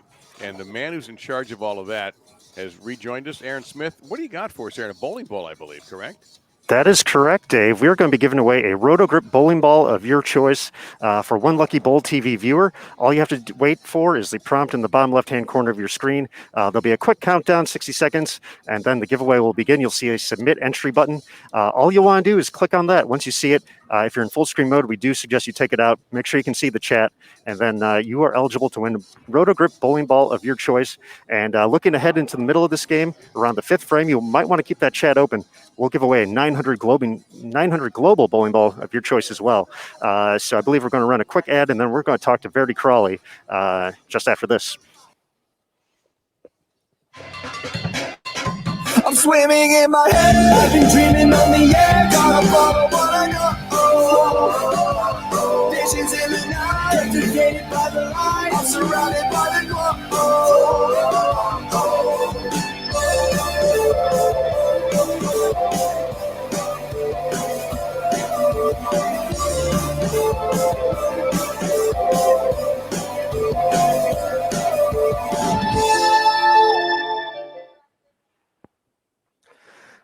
All right, folks, with that, the giveaway is going to begin, and we're going to bring in Verity Crawley to the Bowl TV broadcast. There she is. Hello, Verity. Hello, hello. Well, how are you, Verity? Congratulations, although I know you wanted more. We've all been saying that it seems like to everybody that you're getting closer and closer to spending a lot of time in the winner's circle. Definitely. I mean, that's all you can ask for is put yourself in the position to win, and I did that. You actually had knocked down more pins in the second game than the first game. What was the difference between the two games? Well, I figured the lanes out towards the end of that second game for sure. I went with a different game plan for the first few frames, and it didn't look too good. So then I'm like, I knew I had to strike. Missy had a fantastic look, and I tried something else, and I made a run for it. Yeah, you sure did. You sure did, especially with that ring 10, the first ball in 10 frame. I just have to ask, did you feel that the downtime, because of everything that occurred, was an advantage? Did your mindset change differently? Because right now, the start of your 2021 season has been kicked off with a great start. 100%. I think that's been the biggest thing for me is my mindset has completely shifted. You know, I'm looking at life a little bit differently now, which means I'm looking at bowling a little bit differently.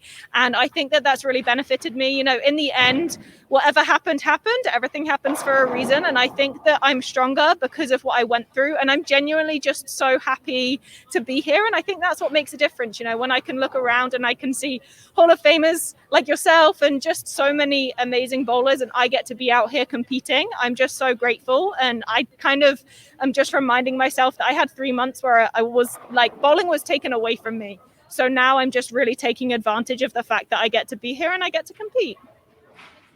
Verity, I think you bowled very consistent all week. You really did. And actually, in a couple of your matches, I think your look on the lanes, I know I walked up to you at one point and I said, you're my pick. You're my pick to make the show because you could go straight, you got in, you used a little bit of angle, and you were running them over and winning your matches. What was your advantage this week? What do you feel your advantage was? I think I really used the qualifying blocks to learn. In qualifying, I never really felt like I had an amazing look. On fresh, I really struggled. I shot 160 like it was nothing on my fresh pairs. And I really used that to learn because I knew that match play I was going to be bowling on fresh so much. So it was more of just a learning experience to figure out what I was going to do for match play. In the end, I didn't really mind where I was going to qualify as long as I made it to that top 64 and I could put myself in the position to bowl those matches. And I personally think I set the lanes up for myself by burning a spot for me, which really enabled me to get comfortable in those matches. Well, Verity, our congratulations on a spectacular Queens. So we look forward to more from you throughout the summer. Thank you. I appreciate it. Thank you. The Verity Crawley finishing in fourth. She and her great friend Diana Zavjalova will have a lot to talk about with their performance making the show in the Queens. We have begun with Liz Kuhlkin on the left lane, leaving a 3-pin behind. This is Liz Kuhlkin versus Missy Parkin. So you've got a past U.S. Open winner in Liz and a past USBC Queens winner in Missy.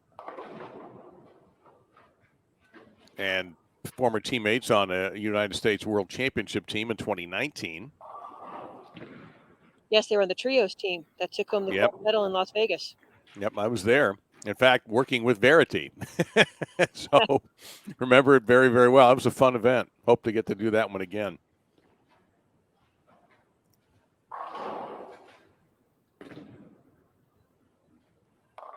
And Missy, after a great performance on that right-hand lane, leaves a couple of behind here to start her second match. Yeah, you could see two boards inside of where she was hitting earlier. Well, you know, there's a little time in between. You're waiting a little bit. You know, one of the toughest shots was when you were sitting waiting for your turn or out of a commercial break. You had to remember to keep up your ball speed, be ready, because it's kind of easy to be sitting in a chair and just get a little relaxed. You almost have to practice that. Like, no, honestly, time yourself 2 minutes before you throw a shot.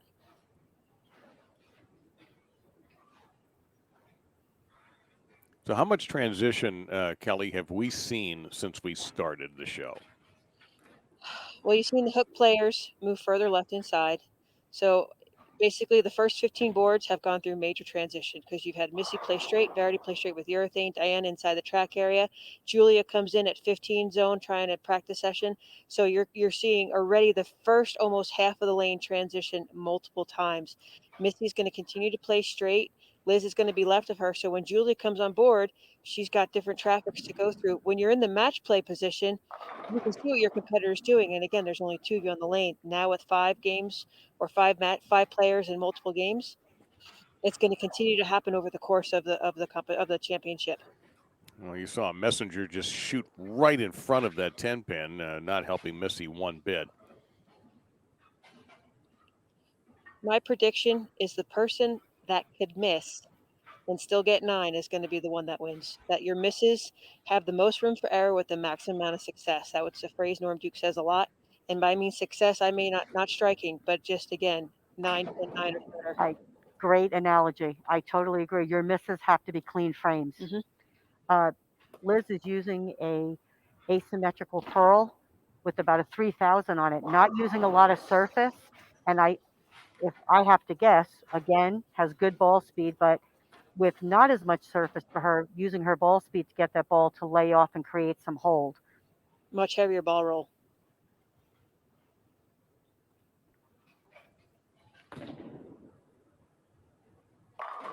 Perfect shot from Liz Kuhlkin, who, by the way, has bowled extremely well in Reno.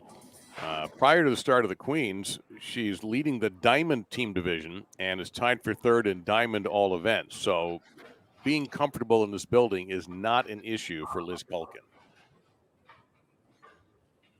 Many of the women came with the opportunity to bowl the women's championships prior to the Queens kicking off.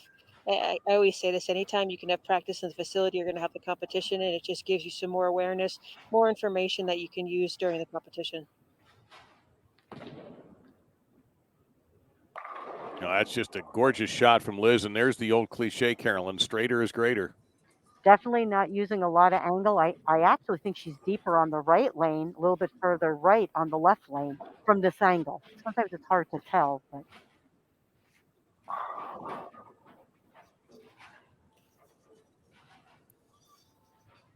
Yeah, Missy and Liz faced each other in match play, and Liz won that 663 to 569.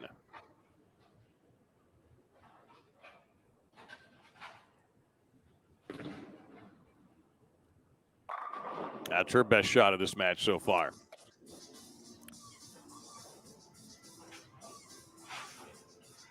Definitely, because of the pattern, the ball still had to go up the lane. So you really, like, you take the board that's 1.16 wide, you take it 60 feet long, you have to trace that board up the lane.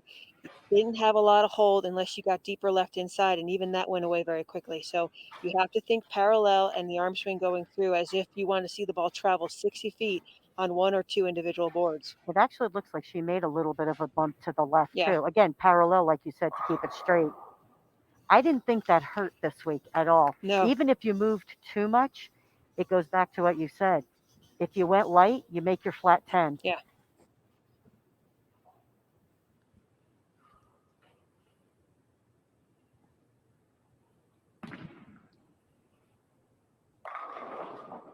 Boy, that just attacked the pocket, just stalked it all the way on that left-hand lane for Missy. So she doubles, and Liz is also riding a double. Yeah, watch Missy's ball. It splits the 8-9. Just a great shot. Liz Kuhlkin looking for 3 in a row here to advance her lead just by a few pins. And awaiting the winner, Julia Bond, for the title.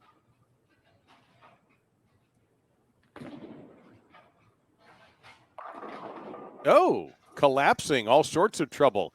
479 was up there for a blink of an eye, and it's not there anymore. Her last shot on that lane, she did get it a little bit further right. This one does not get as far right past the tracer, but she tripped. Again, that tells you right there. On those shots, it's time to make a move. Yeah.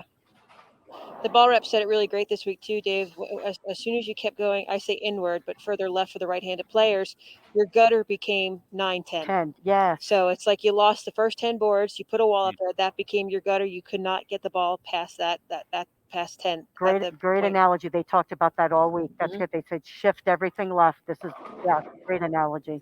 Well, once again, she collapses the 4 and the 9, and Liz Kuhlkin has ridden 4 in a row. And she'll watch Missy Parkin try to duplicate that feat just to keep up. Should mention while we have an opportunity here, the other finishers among some of the top ones. Erin McCarthy was 6. She made it to the final elimination bracket match, but did not make it out of there. 7th and 8th place went to Jordan Richard and Danielle McEwen. I'll keep going here after Missy's shot.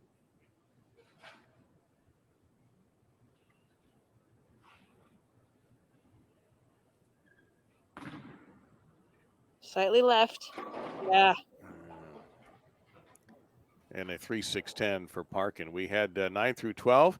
Liz Johnson, who has won this event a couple of times, Clara Guerrero, Lindsay Boomershine, Josie Barnes had a terrific Queens. 13 through 16, Sandra Gongora, and Carolyn had a terrific job for Carolyn Dorn-Ballard, who, of course, is a Queens champion. Stephanie Johnson, Rocio Restrepo, finishing, that's your top 16. And I'll give you a little bit. Plus, we have a 900 global giveaway going on here in this frame right now. with Missy going high on those 2 shots, that right there is telling you that if you're missing, because I believe the miss for this pattern was left. You weren't trying to play the hook. Again, it's better to make that move parallel and go light and fill a frame. You can always move back aboard with your feet or move your eyes to adjust for the flat 10 or the blower 7. And just to put a bow on our top finishers, just to some past champions, Shannon O'Keefe, Deandra Asbeatty, and Dasha Kovalova all finishing in the top 32.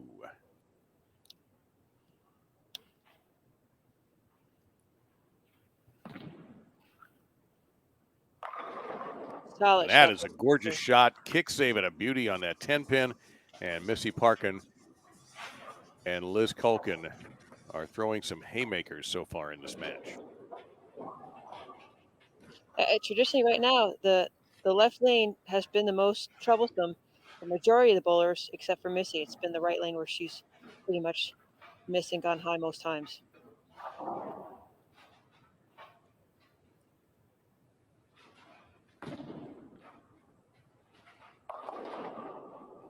Oh, no. Well, that's not Verity's Crawley Greek church. That's Liz Kuhlkin's, and that's on the same lane. And, I thought it was almost identical to the last shot that she threw. If you look at where she crossed over with the arrows, about 16 again. And last time that ball pushed and backed up, this time it was something checked. That's it. That was so difficult to understand as a bowler. Normally you get a trip 4-pin as an indicator that you have to move. There was no indication. All of a sudden you go 3-bagger through the face, just like Liz did. Boy, what a turnaround that is. All of a sudden, Liz, as you see on the scores, was cruising along and then stumbled into that. So we'll see how quickly she recovers and how this is going to affect the rest of this match.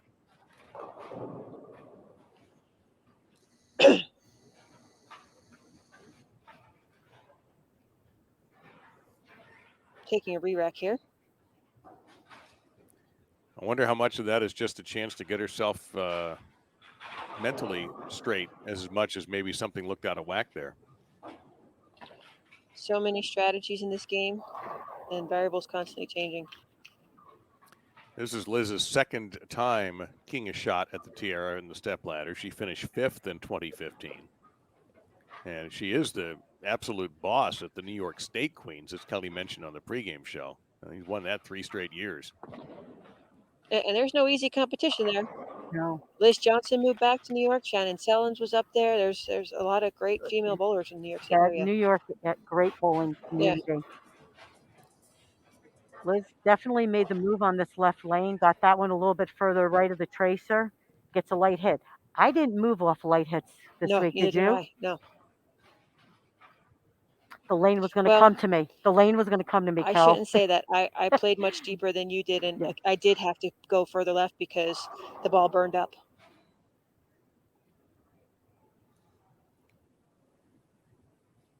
Missy Parkin. I'm telling you, anytime you want to borrow my hand, you can have it. You were supposed to offer me yours back, but that's okay. No problem. I'll gladly lend mine out anytime. Ooh, almost. No.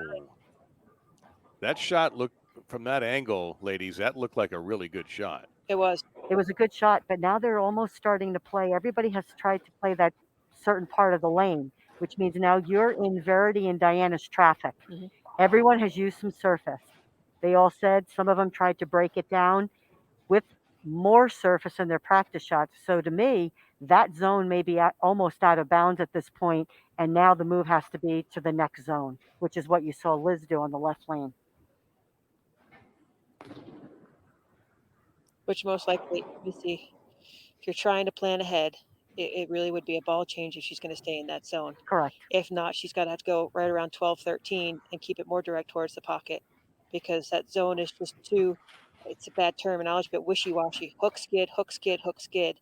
So either ball up and try to stay there and create hold with a stronger ball but a higher surface, 3,000, 4,000, or jump right to 12, 13, and as I said, get closer to the head pin.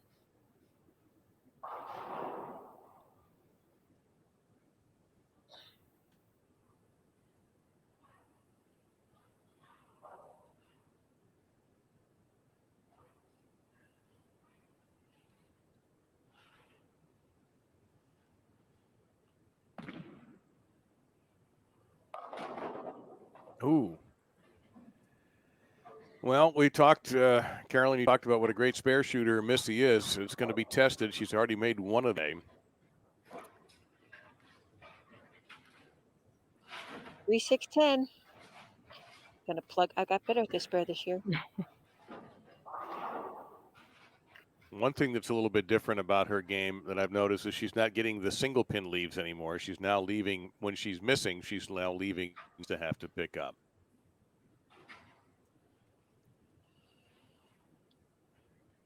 When you're this close to the pocket and there's 2 frames left, it's, again, the courage to make the ball change, knowing it's going to work. And that's what these matches have taught these ladies over the course of the week. You know, it's not a risk. It's a risk you have to take, not one do you think you should take.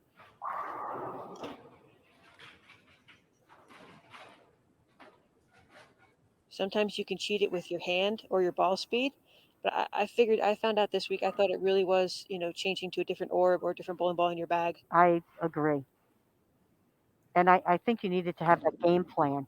This ball to this ball or this ball to this ball, depending on what you saw. Yeah.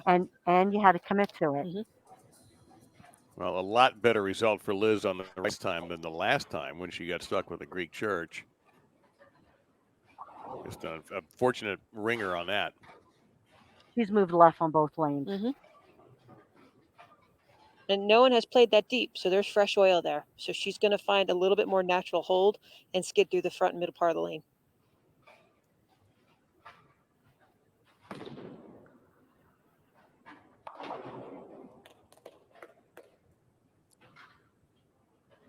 Yeah, got to take care of the little things if you're going to win this championship. And Liz doing that, along with Missy, by the way, making now 2 3-6-10s in this game.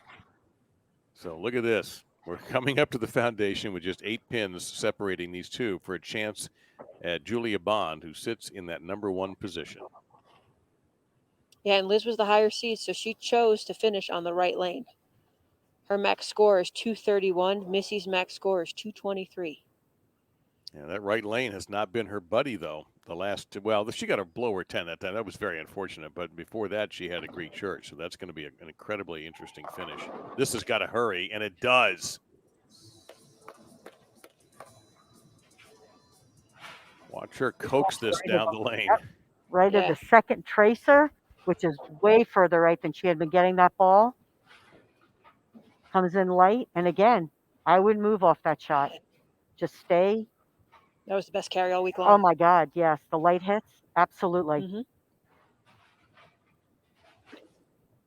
So Missy Parkin and her foundation now really has to throw some shade Liz Kuhlkin's way.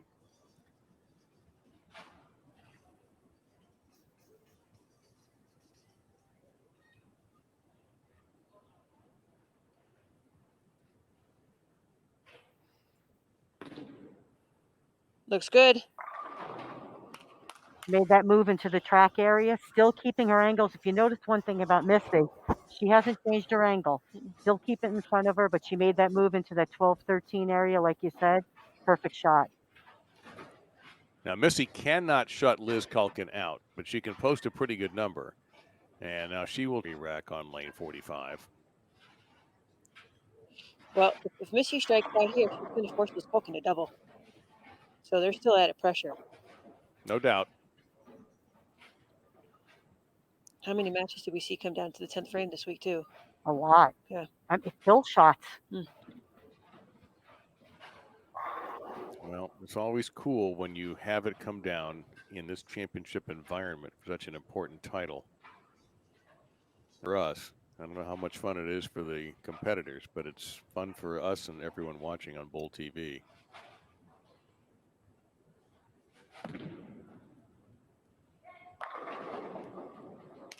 That's the first one in the 10th frame.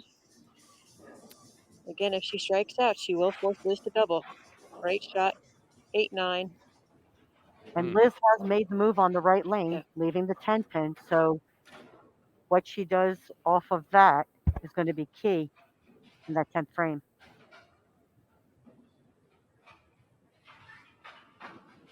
Man, another re-rack on 45. May be an issue here. That's our third re-rack. Liz took one and Missy's taken two. So there may well be a physical issue here.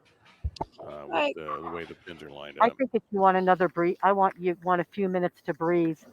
And there, I have to say, there were a few wrecks that could have looked a little bit better as the week was going on. True.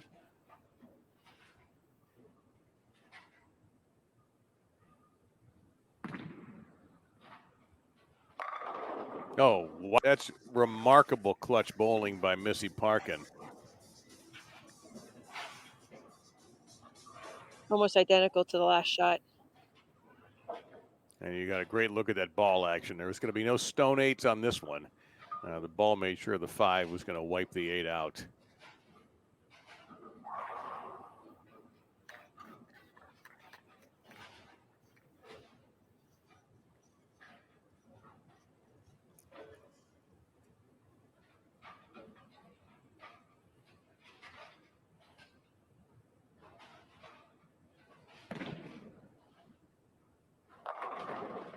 Wow. What a predicament she puts Liz Kuhlkin in. I believe Liz needs a double and 3 to win. What a finish for Missy Parkin. A championship finish. 223 from a past Queens champion, looking for her first win in years, which is just impossible to believe on the tour.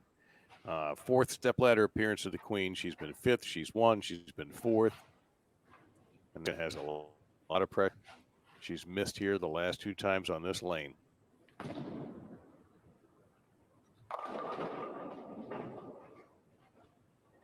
You can see she really didn't stay down with that shot. She got it way right at the tracer down lane. That's the furthest right she's got it. It's almost out to 7.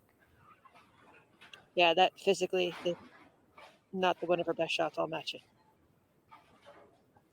So apparently we're both wrong, Carolyn. You thought Verity was going to run the ladder. I thought Liz Kuhlkin was going to get there, and Missy's proven us all wrong. But we did both pick the same person we thought had the best chance of winning, Correct. right? Mm-hmm. And now that will be Right. decided. And that person has not bowled yet, and that's Julia Bond. So just very quickly, as soon as this match ends, Aaron Smith is going to come back, and he has a great giveaway for us. Not for us, but you know what I mean. And Missy Parkin, a monster finish for her. 4 in a row, and threw it. Did indeed throw shade at Liz Kuhlkin, and Liz wasn't able to deal with it as well as she would have liked. So Liz Kuhlkin will grab 3rd in this USBC Queens, and let's head over to Aaron Smith with a special giveaway. Aaron?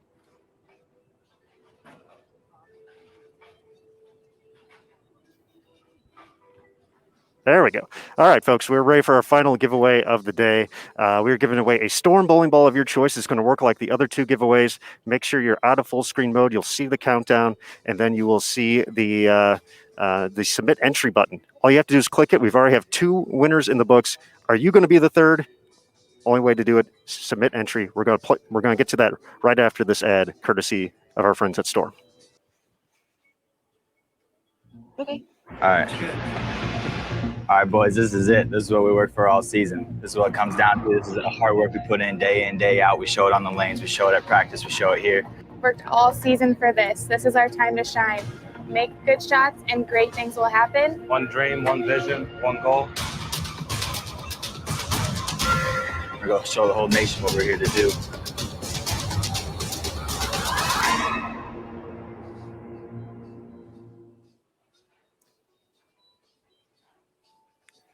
All right, everybody, with that, we're going to start the giveaway here. We're going to take it back to Dave, Kelly, and CDB as well. Good luck, everybody. All right, Aaron, thank you very much. Well, ladies, we're down to the final 2. Missy Parkin trying to break that long, drought, I guess is the only word I can think of, to get in the winner's circle against Julia Bond, who's already been here this year and is the #1 seed. And Missy is going to have to win not once, but double her pleasure and win twice. So let's talk for a second about what Missy accomplished there to close out Liz Kuhlkin, but end up beating Liz Kuhlkin at the end there, the way she finished.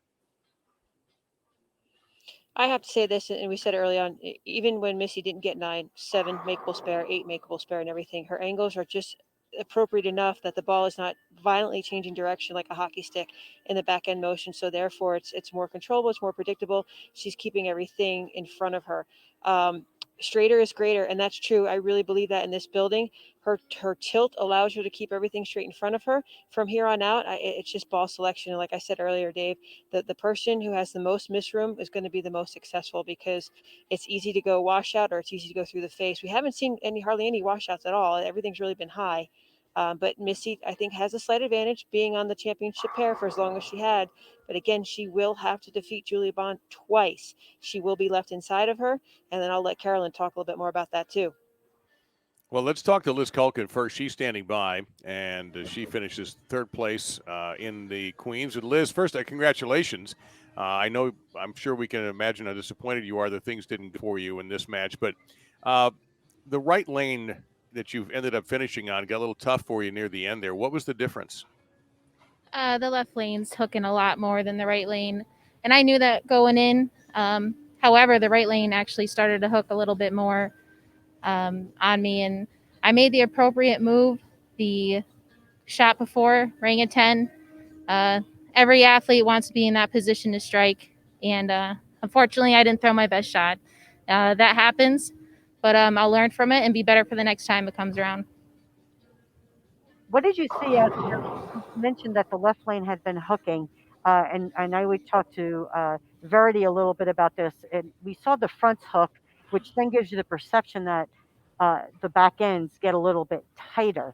What was your game plan going in with the ball selection that you made? Were you still going with the smoother motion? It looked like you weren't opening your angles too much.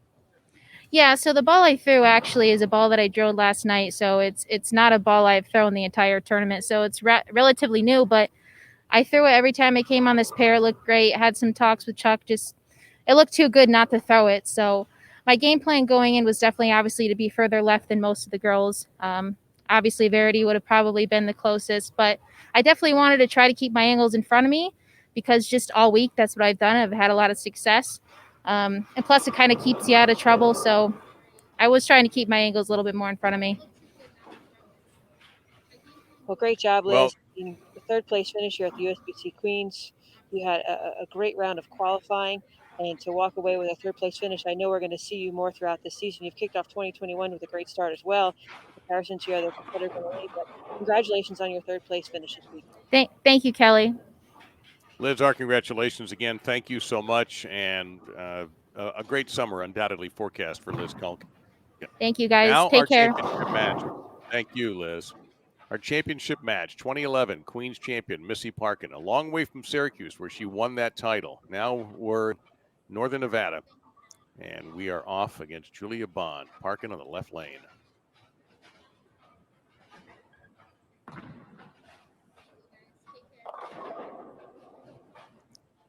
210 lead. 10 pins. Yeah. The only tiny bit of good news is at least the 8-pinner. Yeah, that was just she really accelerated at the bottom of the swing. Ball got about another 1 or 2 boards right down lane. Just didn't have the recovery. The other thing is a little bit of a break. Yeah. Remember, that's what she did the last match. Remember, the first shot coming out was not her best shot. But again, people who are watching, even though you're able to throw a few shots, it's still not the same. You're still kind of waiting, because that next person coming on is really taking their shots. So, that could be a little bit of the factor in just being prepared to make sure you get back to that same mentality and zone. Yeah, Missy went for it and did not any pins knocked down there. So she opens in the first frame. And here's our first look at Julia Bond, a winner already this year, and maybe one poised to have the big breakout year.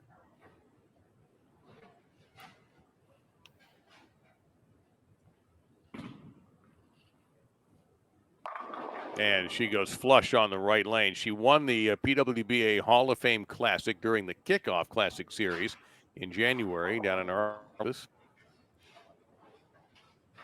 This is what and just to talk. Oh, I'm sorry. sorry, please sorry, go ahead. Dave. What I was going No. to say is that was a great shot of what I was talking about with Julia's reaction all week. She's playing deeper. She's playing where Liz Kuhlkin and Verity would be playing, right? She kept that ball. That ball hardly ever got right. And because it's a stronger ball at some surface, it just reads the back end of that pattern so in such a smooth fashion that it allowed her to have a little bit of hold. Yet when she got it a little right, the surface allowed it to come back off the pattern. And that one goes through the nose, however, and leaves her with the always pesky 10. Julia's had a spectacular year, and since joining the PWBA, actually a run of a couple of years, in 2019, she's 11 in championship round appearances between regional and national tour. 3 regional wins, a national win, and a victory at the 2019 Go Bowling PWA Regional Showdown. So this seems like a logical progression for Julia Bond to be the top seed in a major championship.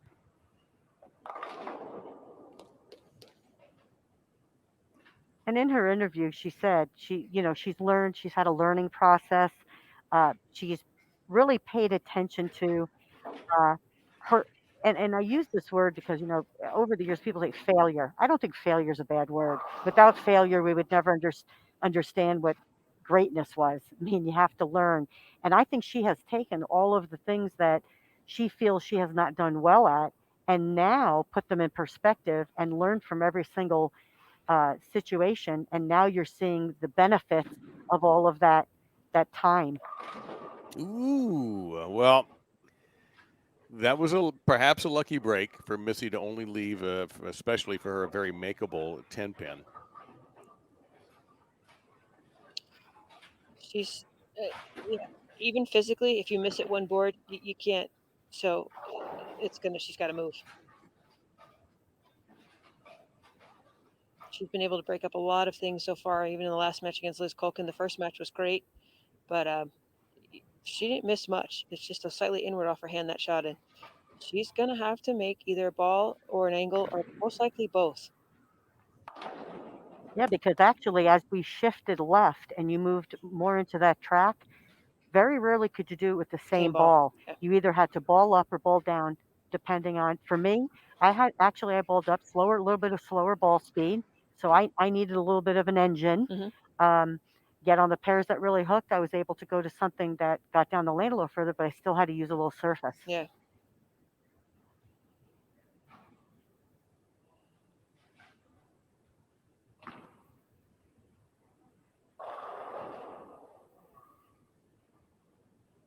Now, Missy has had a good 2021.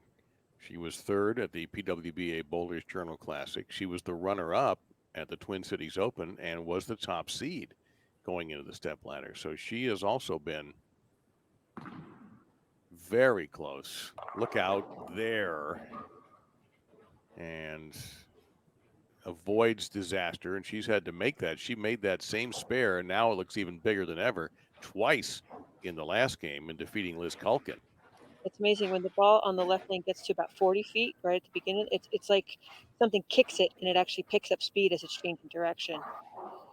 So that means it's again a different zone. That there's especially on this left lane, yeah, because especially- all of the ladies have said that the left lane, even though the right lane, depending on where you're playing, has caught up, it's this left lane that continues to break down faster than the right lane. The right lane seems more blended or more tapered from front to back, whereas the left lane, they thought it was tighter. I just think it hooks more in the front, and then Correct. again all of a sudden starts to hook at the back end. I think because it slows down more in the middle faster, it even continues once it gets to the back portion of the lane, the left lane.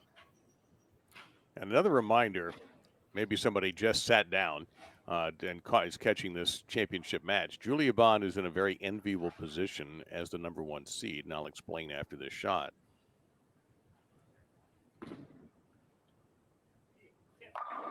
Which leaves a quiet 10-pin.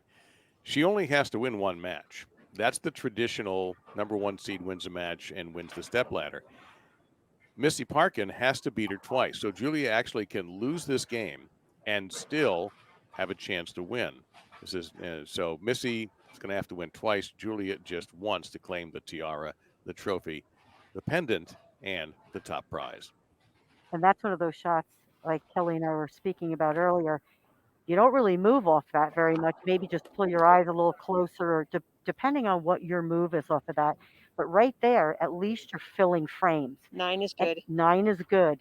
And I do think that got in the way of some of the matches. You could see some of the girls were changing balls a lot, and you had to be patient.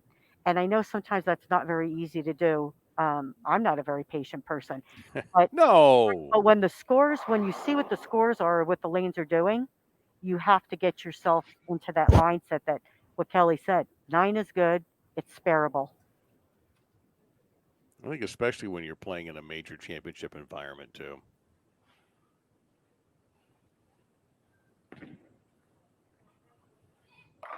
Yes. Oh no. Oh no.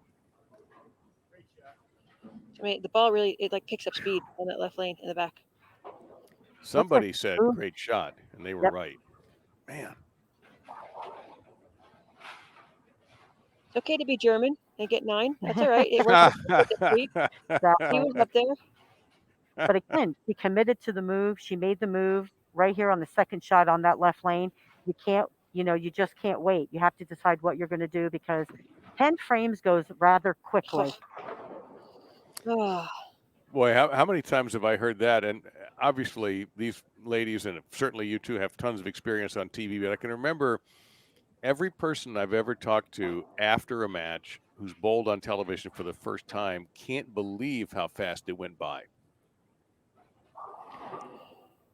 It does. And even it's again, restating this, without having the spectators too, it's like even faster. Because it's so quiet. It's so quiet. It's not like practicing at home. And then you just, it's like, is anybody going to talk to me? Is anybody going to clap? Yeah. It looks like a ball change. Oh, boy. It looked like a ball change. Actually, it looked like a ball that was a little cleaner. Yeah. Well, the result, unfortunately, a little cleaner. Same part lane, different ball. You can't see that pink stripe on it like the last one had going down the lane. 4, 6, 7. It 9. doesn't seem like she's making and a 9. big enough parallel move. Just changing the ball. So it's time. And now with the second, well, I'm going to wait until she shoots it and makes it because she's a great spare shooter. And Dave, I have to point out. Well, so I have to ask. Go ahead. Yeah, go ahead, please. Well, the ball ups will say, you move, but you can't outguess the lane, but you can definitely hypothesize what's going to happen. And like Carolyn and you've noticed it too. There's been so much traffic and friction built up to where Missy is, so she has to. It's the zone. I'm thinking for Missy, as straight as she plays, it's 12 or 13. Yeah. So it's that much since just a few minutes ago when she strung 4 in a row together and defeated Liz. Yeah, she made the ball change. She's trying to go to a cleaner surface, maybe a higher RG ball, so the ball goes longer before it changes direction. Even there, she's still high in the left lane. So what do you do to find hold? You have to move left into where there's more oil. So if she goes towards 12, she's going to find more than where she is now. She's still going to find a little bit of that, waviness from all the other ladies' traffic. But for her, with her tilt, she might be able to create more hold if she gets that 12-13 zone. That's firmly what I believe. I think, Caroline, you'd agree, right? I totally agree with that. And again, when I felt like I got trapped, I liked balls that were smoother. They may not have hit, but it left something that you could make, and then you just manipulated with the eyes or ball speed to maybe go through the pins just a little differently. So hanging in is Missy Parkin. Yvonne is clean through 4, but not completely running away with it yet because she's only gotten 1 strike. But it's just an odd turnaround. She punched 4 straight in the 9th and punched out of the 10th and forced Liz Kuhlkin to double. Liz wasn't able to do it. She has a chance at that ring, but at the moment it seems to be eluding her. You've commentated a lot of shows, Dave, but you've seen this trend happen before too, where you shoot a great game at 240 a game, and the next thing you know, you're shooting 185, 190. It just happens so quickly. So, and the reverse of that too. You see somebody sneak in with a 179, and all of a sudden that bowler now bombs in a 250. It's so unusual about this game that can happen, and right now it's happening against Missy. And Julie Bonnet is just going about her business. A double here would be gigantic. I don't think I've ever seen her fall off a shot. Ever.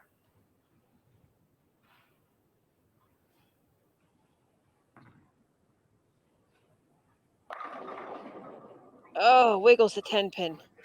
Boy, I thought a better result was coming than that. So there's 10.5 pins in the rack. I just want to clarify. It's like having an extra snaggle tooth or something. But here's the thing. So you have, and I'm going to count, right? Okay, so 5 frames left, right? Missy Mhm. sees that Julia has a consistent look to the pocket. To me, 5 frames, you have 2 opens, you basically have to keep marking to have a chance. So now would be the time to make that big move. Or like Kelly said, maybe it's a move and a ball change. I definitely think it's part of the lane is first. Well, remember the big change back a couple of matches ago that Verity Crawley made, that she almost came from way back Mhm. to win her match against Missy, and was actually in a position where she could have won the match and just wasn't able to continue to strike. But she put about 6 in a row together after making a ball change and an adjustment. Missy is certainly a veteran, and looks like we do have a ball change. Am I correct? I'm almost positive it's a ball change, and you could see she's moved left on the approach. She's made a big move. I like it when we're right. I'm telling you, what a guess. Oh, yeah. Ooh, trips out of 5. Some days we know what we're I'm talking about, telling right? you, unbelievable. the eye, but cleaner ball. 18, 19, exactly where Julie is. That's, I mean, you got 5 frames left. Yeah. I would try to move into where the Yeah, person's and hitting right the now you're pocket. playing defense because you're not doing anything on offense. So Absolutely. you have to give it your all. Got to risk to get something. And light hit, one of the best hits this week. I would stay there and pull my eyes back and make a great shot. It'll be key on this left lane. This is the lane that's been really the deciding factor on everybody's move on the lanes or ball change.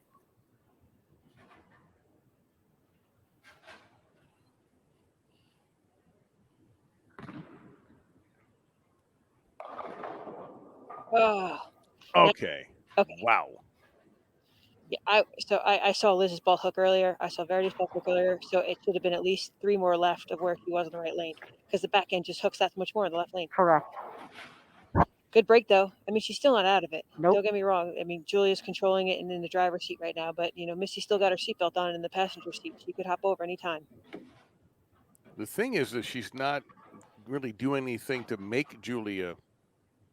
She's not bothering her, is she? I mean, if she's not stringing strikes. Hey, Dave, I'm sure that's not her game plan. No, I know. But at the moment, it's just not, she's not as good as she was at the end of the match against Liz. And Julia is just ham and egg in her way. She's. I do think you saw that during some of the matches where when that spot on the lane broke down, you had to shift. It was a big move. And honestly, it's a guess at that point because she's moving zones. So I think she'll make a move on the left lane, like Kelly said, get even deeper. And on the right lane, she made a good shot. Going about her business is Julia Bond and getting closer to a major championship. Yeah, she's playing like 26, 27. The ball's around 18, 19 at the arrows. Again, tighter angles. She's got some really, and again, unique ball roll where she doesn't have to go left to right very deep. And she's just, it's like a vacuum cleaner's at the 1-3 and the ball just sucks right back to it. She's very rolly, smooth off her hand. Now, if she doubles here, she's going to force Missy. She has to. Missy's got to get the next 2 to even have a contention to stay in.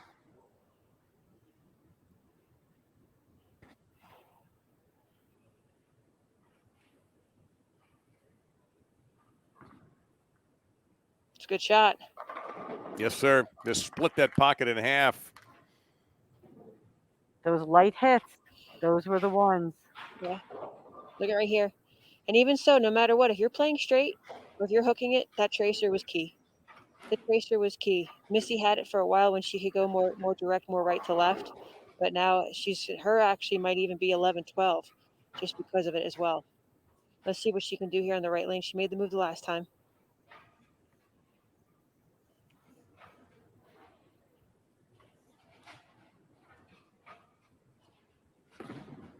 Oh, that's way left. Oh, my. Just completely lost it there. Well, once you got to a certain part of the lane, as you can see what Julia's doing, is you do have to have not so much angle, but you have to let the ball float to the right. You are allowing the early hook to get that ball off your hand and to the right.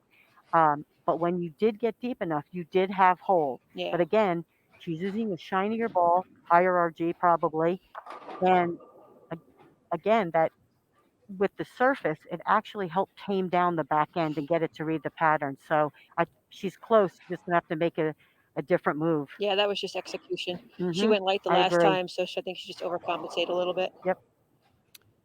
My heart would be beating about 120 beats per minute right now, too.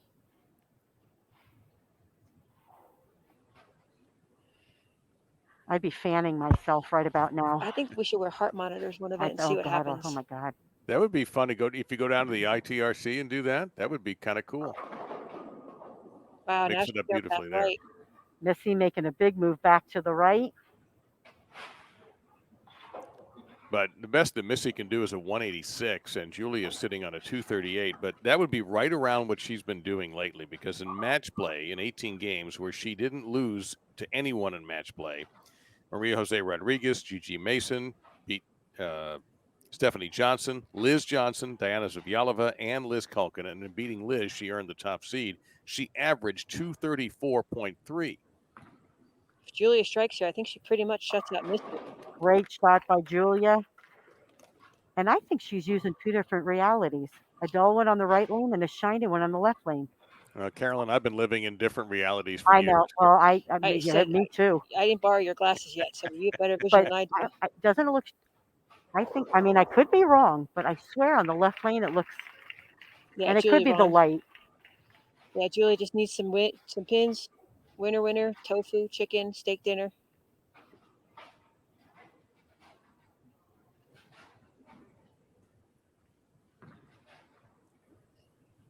Looks good. Oh, it's the there light is shade. your And there it is, your winner. Madam Bond. Bond. Yep, Bond. Julia Bond. And she is your USBC Queens champion for 2021. She used two different balls. A dull one on the right lane and a shiny one on the left lane. One with a little less surface, but same ball, strong bowling ball. Makes sense. Both lanes play differently. Yep. Well, this will be a fun shot to throw, and you've already wrapped up a major championship. Why not? She's been doing it since she arrived in the desert, and she is continuing to do it.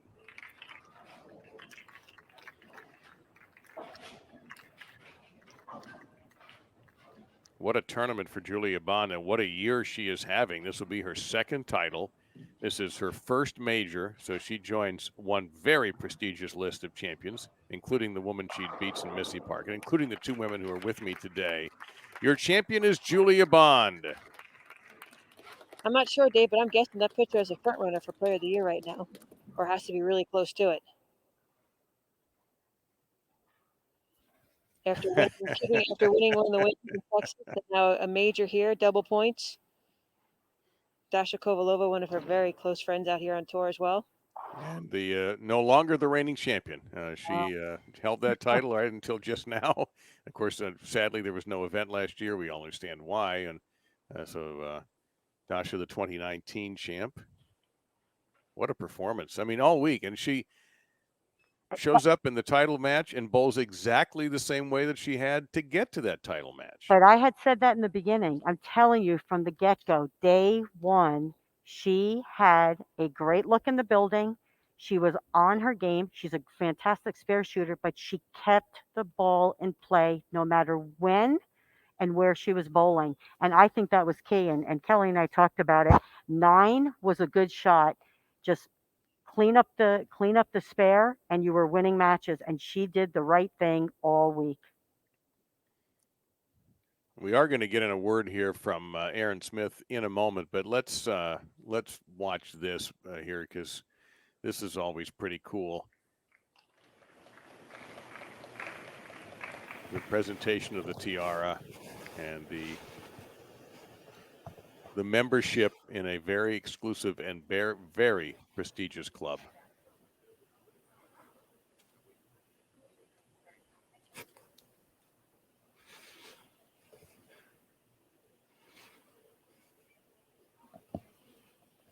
And with that, let's get a quick word here from Aaron Smith, who has an important word with from one of our sponsors. Aaron? Thank you, Dave. And With products for bowling centers, coaches, and mechanics, Kegel is truly built for bowling. Visit kegel.net to learn more about all they do for our great sport.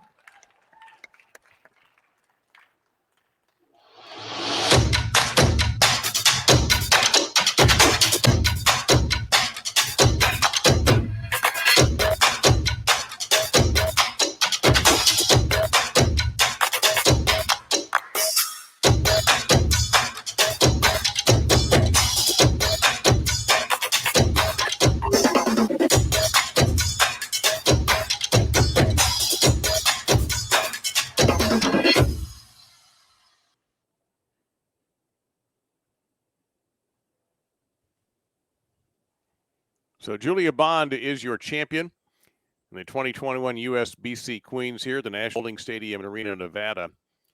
And a solid performance from, as Carolyn mentioned, from the second she put her first shot on the lanes until last where Julia Bond picks up a second title for this year. No question, as to bring up Kelly's point that Julia would be your front runner for player. But we still got some work to do yet in this season, including another major later in the year. I do believe Missy Parkin has jumped in here and into our interview area. Hello. Hi, Hey Missy. there. Wherever you are, there you are, Missy. There you are. Well, Missy, let's talk for a second about how you had to get the championship you did to defeat Liz. What worked for you in those last four shots that made, because I know this was a tough transition that everyone was fighting. Yeah, so the lanes had started to transition towards the end of the semifinal match. So I did make a move on both lanes. And I was using two different balls on the two lanes. And I made a move on both lanes a little bit left. And that looked really good. I did know that they were starting to transition a little more. So even before the finals, I actually went and grabbed another bag of bowling balls because I kind of could see what was going to happen. And yeah, and the lanes kept transitioning. And unfortunately, I did not figure them out fast enough. Missy, you did a fantastic job. I mean, to work your way up through the step ladder and everything. Our predictions, we thought people that might have had a little bit more hand had a little bit of an advantage. But you said with that move right there, what do you think about your season so far? 2 second-place finishes, 1 in a major championship. What is your goal for the 2021 season? I told Carolyn on a previous show that my goal is Bowler of the Year. So far, good season. I've made 3 TV shows, so it's going good. I love it. Missy, just tell everybody, because I noticed, I mean, you're bowling, first of all, you always bowl well. You're always in the hunt. But I mean, we did talk on the last show that you made about some of the changes. And I didn't have my notes with me, but it was about your steps, correct? And just getting a little smoother with getting your ball started. And again, you looked solid until the reaction and, of course, transition. You made some moves. Are you feeling more comfortable with those changes? Yes. Yeah, I am. So I was just working on trying to take a smaller first step. This week, my main key was honestly just to try to keep my swing relaxed. There was definitely times where I could feel myself pulling down on my swing, which is never good. So I was just trying to make sure that I was breathing and staying calm this week. Excellent. Well, you're bowling great. I mean, you're a great spare shooter. You followed the transition, just got a couple bad breaks. I loved that you moved back out. It looked good. You know, if you had 5 more frames, I definitely think things could have been a lot closer, but congratulations on another great week. Thank you so much. Yeah, thank you, Missy, very much, and looking forward to more. And hopefully we're all around when you're in the win column again, which you know is going to happen. So thank you so much. Missy Parkin, the runner-up here at the USBC Queens. I see Aaron Smith has joined the party. What do you got for us, man? Well, I got to turn my volume up first. We're actually going to be waiting for Julia Bond to join us here. She's actually on a phone call right now, so hopefully calling the folks back home to let them know the good news. And she's going to be joining us here in just a second. She's got the tiara. She's got the trophy. Now, Aaron, we're gonna have to teach her PWBA champion etiquette. You have to sit in, do your interviews, hug everybody with the mask on, of course, and then you're allowed to call home.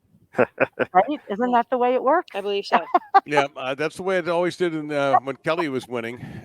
So, she knew what to do. She knew where the cameras were. That's so funny. I love it. My phone was off for a while after I won, so it took a while to get there. But then she'll be inundated with text messages, social media with Facebook and Instagram for sure over the next probably 48 to 72 hours. Yeah, and Dave, I made a comment. Like I said, I was on a Rotogrip interview earlier today, and these matches alone were proof positive of what I had talked about. In everyone loves to strike, but spares win games, and you could see it here as they were leaving 3-6-9-10 and 3-6-10, and picking up those spares. When the lanes get tough, you need to grind it out, fill the frames. And these ladies, that's one thing I really want our viewers to know. They're great bowlers all around, but it's every part of the game, knowing their equipment, making the moves, making spares. There's a lot that goes into getting to that TV show, and these ladies showed that tonight.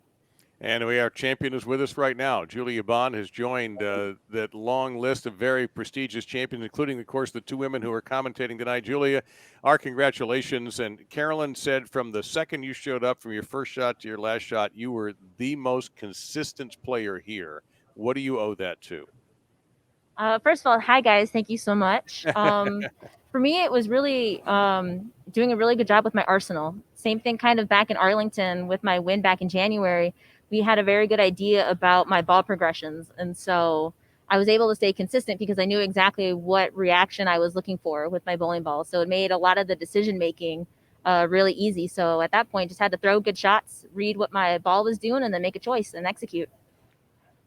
Julia, I could not have said that any better. I'm just telling you, I watched you bowl all week, and I just, you were it. I mean, just from game one, it just consistent. You're a great spare shooter. I remember talking to you a few years ago, and I'm not sure you'll remember, but I know you had talked about becoming a professional bowler, but you were going to finish school first. And I love it because you're so process oriented. You're so focused on, again, your progression. That's a great word for you. Tell everybody just a little bit of how you made that decision, and then does that outlook now when you're out here clear your mind a little bit, or do you think it set you up for success? I think that's a very good way to describe that. I think it did set me up for success, and something that I talk about, especially with COVID and taking a break, I was able to kind of prioritize how I want, like the things that were important to me and the things that I wanted to do. And something that I focused on was a lot of introspection. And when the tour, again, hoping that it was going to come back, I asked myself, when it comes back, how do I want to conduct myself? How do I want my season to look? How do I want to go out on the lanes every day? And I think it's really helped set me up for a great season. And I had a little bit of time to learn and to mature and to come out here and to execute. And again, process, I agree with you. I think that's a really key word for me, is staying within my process and every day learning and applying that every time I come out on the lanes. Well, Julia, the Preakness race just occurred this weekend, and let me tell you, there was no way you were 25-1 odds on winning the USBC Queens. It was 2-1, 1-1. You were definitely the mare to bet on, in the polite way of saying that. But this is your first major championship title in such a short time on the PWA Tour. Does this one feel differently than the last two you've won, and why? That's a good question. And I think I've done such a great job at calming myself down that, again, I'm so honored to have won a major, but it almost feels the same, kind of, again, using that great word process. My process has been exactly the same. So this win, as special as it is, feels very similar to the last, but it's just nice to see, the work that I've put in and to see the results. And so for me, it's just another confirmation and a little bit of validation that I'm on the right path and that I'm achieving my goals and I'm succeeding. That's fantastic. Well, I know I can speak. I'm going to speak for Kelly on this one too. We welcome you to the Queen's the Queen's inner circle. You make a beautiful little queen there. So I love it. But you bowled fantastic all week. And again, and we said it during the show, you looked, before I turn it over to Dave, you looked just so composed, like you were so calm within yourself. You were confident, calm, in the moment, doing what you do best. Um, what were you thinking about during that match? Like, where do you put your focus as a mental training? For me, I try, again, focusing on things that I can control. And a lot of that is just focusing on my ball motion. And I'm trying to go back because it all feels like a blur. Is to just stay in my process, stay in my shot. Like, I try to focus on maybe something on the masking unit, something that just takes my mind back and refocuses. And again, breathing. Breathing is something that's very key for me. It's very grounding. And again, just staying within the pocket. That was the game plan from the very beginning. As long as I could stay in the pocket, it made moves a lot easier. Like, all right, I went a little light. Let's scooch a little bit right. It's like, okay, I went a little high. Let's do this. And so again, keep it simple. That's the best answer I can get, is that all we want to do is just stay in the pocket and keep it simple.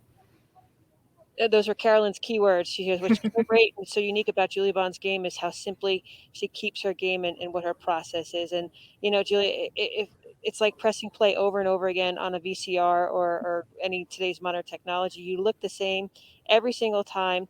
I always say there's three things that affect score: the lane condition, the ball you're using, and the operator. And the operator was control of the other two at all times. And you did that magnificently. So as Carolyn said, welcome to the Queens crew and everything. The tiara looks great on your head. I'm not going to bow down to you, but your second tour title in such a short time, I applaud you. I really do applaud you for your work ethic, your work off and on the lanes as well, and it's proven right here tonight by winning the title.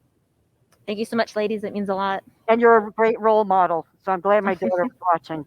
Oh, thank you, Alyssa. Well, our congratulations again, Julia. The crown fits. You earned it from the beginning, and you're a worthy champion. And we look forward to more from what's been a spectacular year for you already. So I'm sure we'll see you again around here. I hope so too. Thank you so much, guys. Very much. Thank you, Julia. Congratulations on joining that club that my partners are in and becoming a USBC Queens champion. Final thoughts, I guess, from both of you. You called it earlier. I was fishing around for predictions, and you both had said, well, Julia's the one to beat, and then you picked some alternative players. I think you pretty much touched on everything she's done. It's interesting, as she was one of those people who took that COVID break and made something positive out of it, which not everybody in this country did. I think too, Dave, in the beginning of the 2021 season so far, majority of the winners have been younger ladies, and I think it goes to where they're coming from, the college ranks, from the junior gold, and then building into the college programs and all the great coaches there, having the experience on the ladies tour and being able to bowl the 12 to 14 events that are offered throughout the year, having the supervision and guidance of the tour reps, the bowling ball companies, as well as some of the Hall of Famers and older women out here just to kind of mold and be a role model. And they're fierce. Bowl fearless is really our slogan, and all of them, they're not afraid. I think they're not afraid of a bowler. They're afraid of just not bowling well. And I know I've witnessed it watching some of the younger athletes in the 20s and 30s that they just want to win. They want to enjoy the experience. They want to do well. And that's exactly what they're doing. Well, I can't thank both of you enough. It's so great to talk bowling with you and anything with you guys, of course. But I'm looking forward to doing this again sometime this year. I'm sure we will be. I would also love it if you were out there. Not as much as you would love to be out there. I'd like you to see my other better side of me, Dave. I do. I know. Other half we will. And hers too. I've got a lot of great assets I'd like to show off. Well, I'm looking forward to it. I don't doubt that's going to happen sometime. But I want to thank you both. I want to thank Aaron Smith, everybody at USBC, Mike Flanagan, who did such a tremendous job for us too. Jason, thank you very much. And so that's going to do it for the 2021 USBC Queens. Your champion, Julia Bond, her first major championship, and she was the best bowler all week long, a very worthy champion. And really the proper champion in a way. She ended up being the top seed, and she was the best player. We want to make sure we thank the United States Bowling Congress and the USBC Board. Kegel, the official lane maintenance provider of the PWBA. USBC Gold Partners, 900 Global, Roto Grip, and Storm, the Reno Sparks Convention and Visitors Bureau, and the Row. Queens participants providing great competition to watch on Bowl TV all week long. And the Bowl TV community, all of you, thank you for watching, you fans of the PWBA. Good news for you.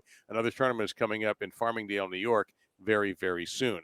Tune in this Sunday on Bowl TV for UBA Brawl number 18. So for Carolyn and for Kelly, for Aaron Smith, Mike Flanagan, I'm Dave Lamont saying thank you and good night. And on BowlTV.com, bowling lives here. Good night.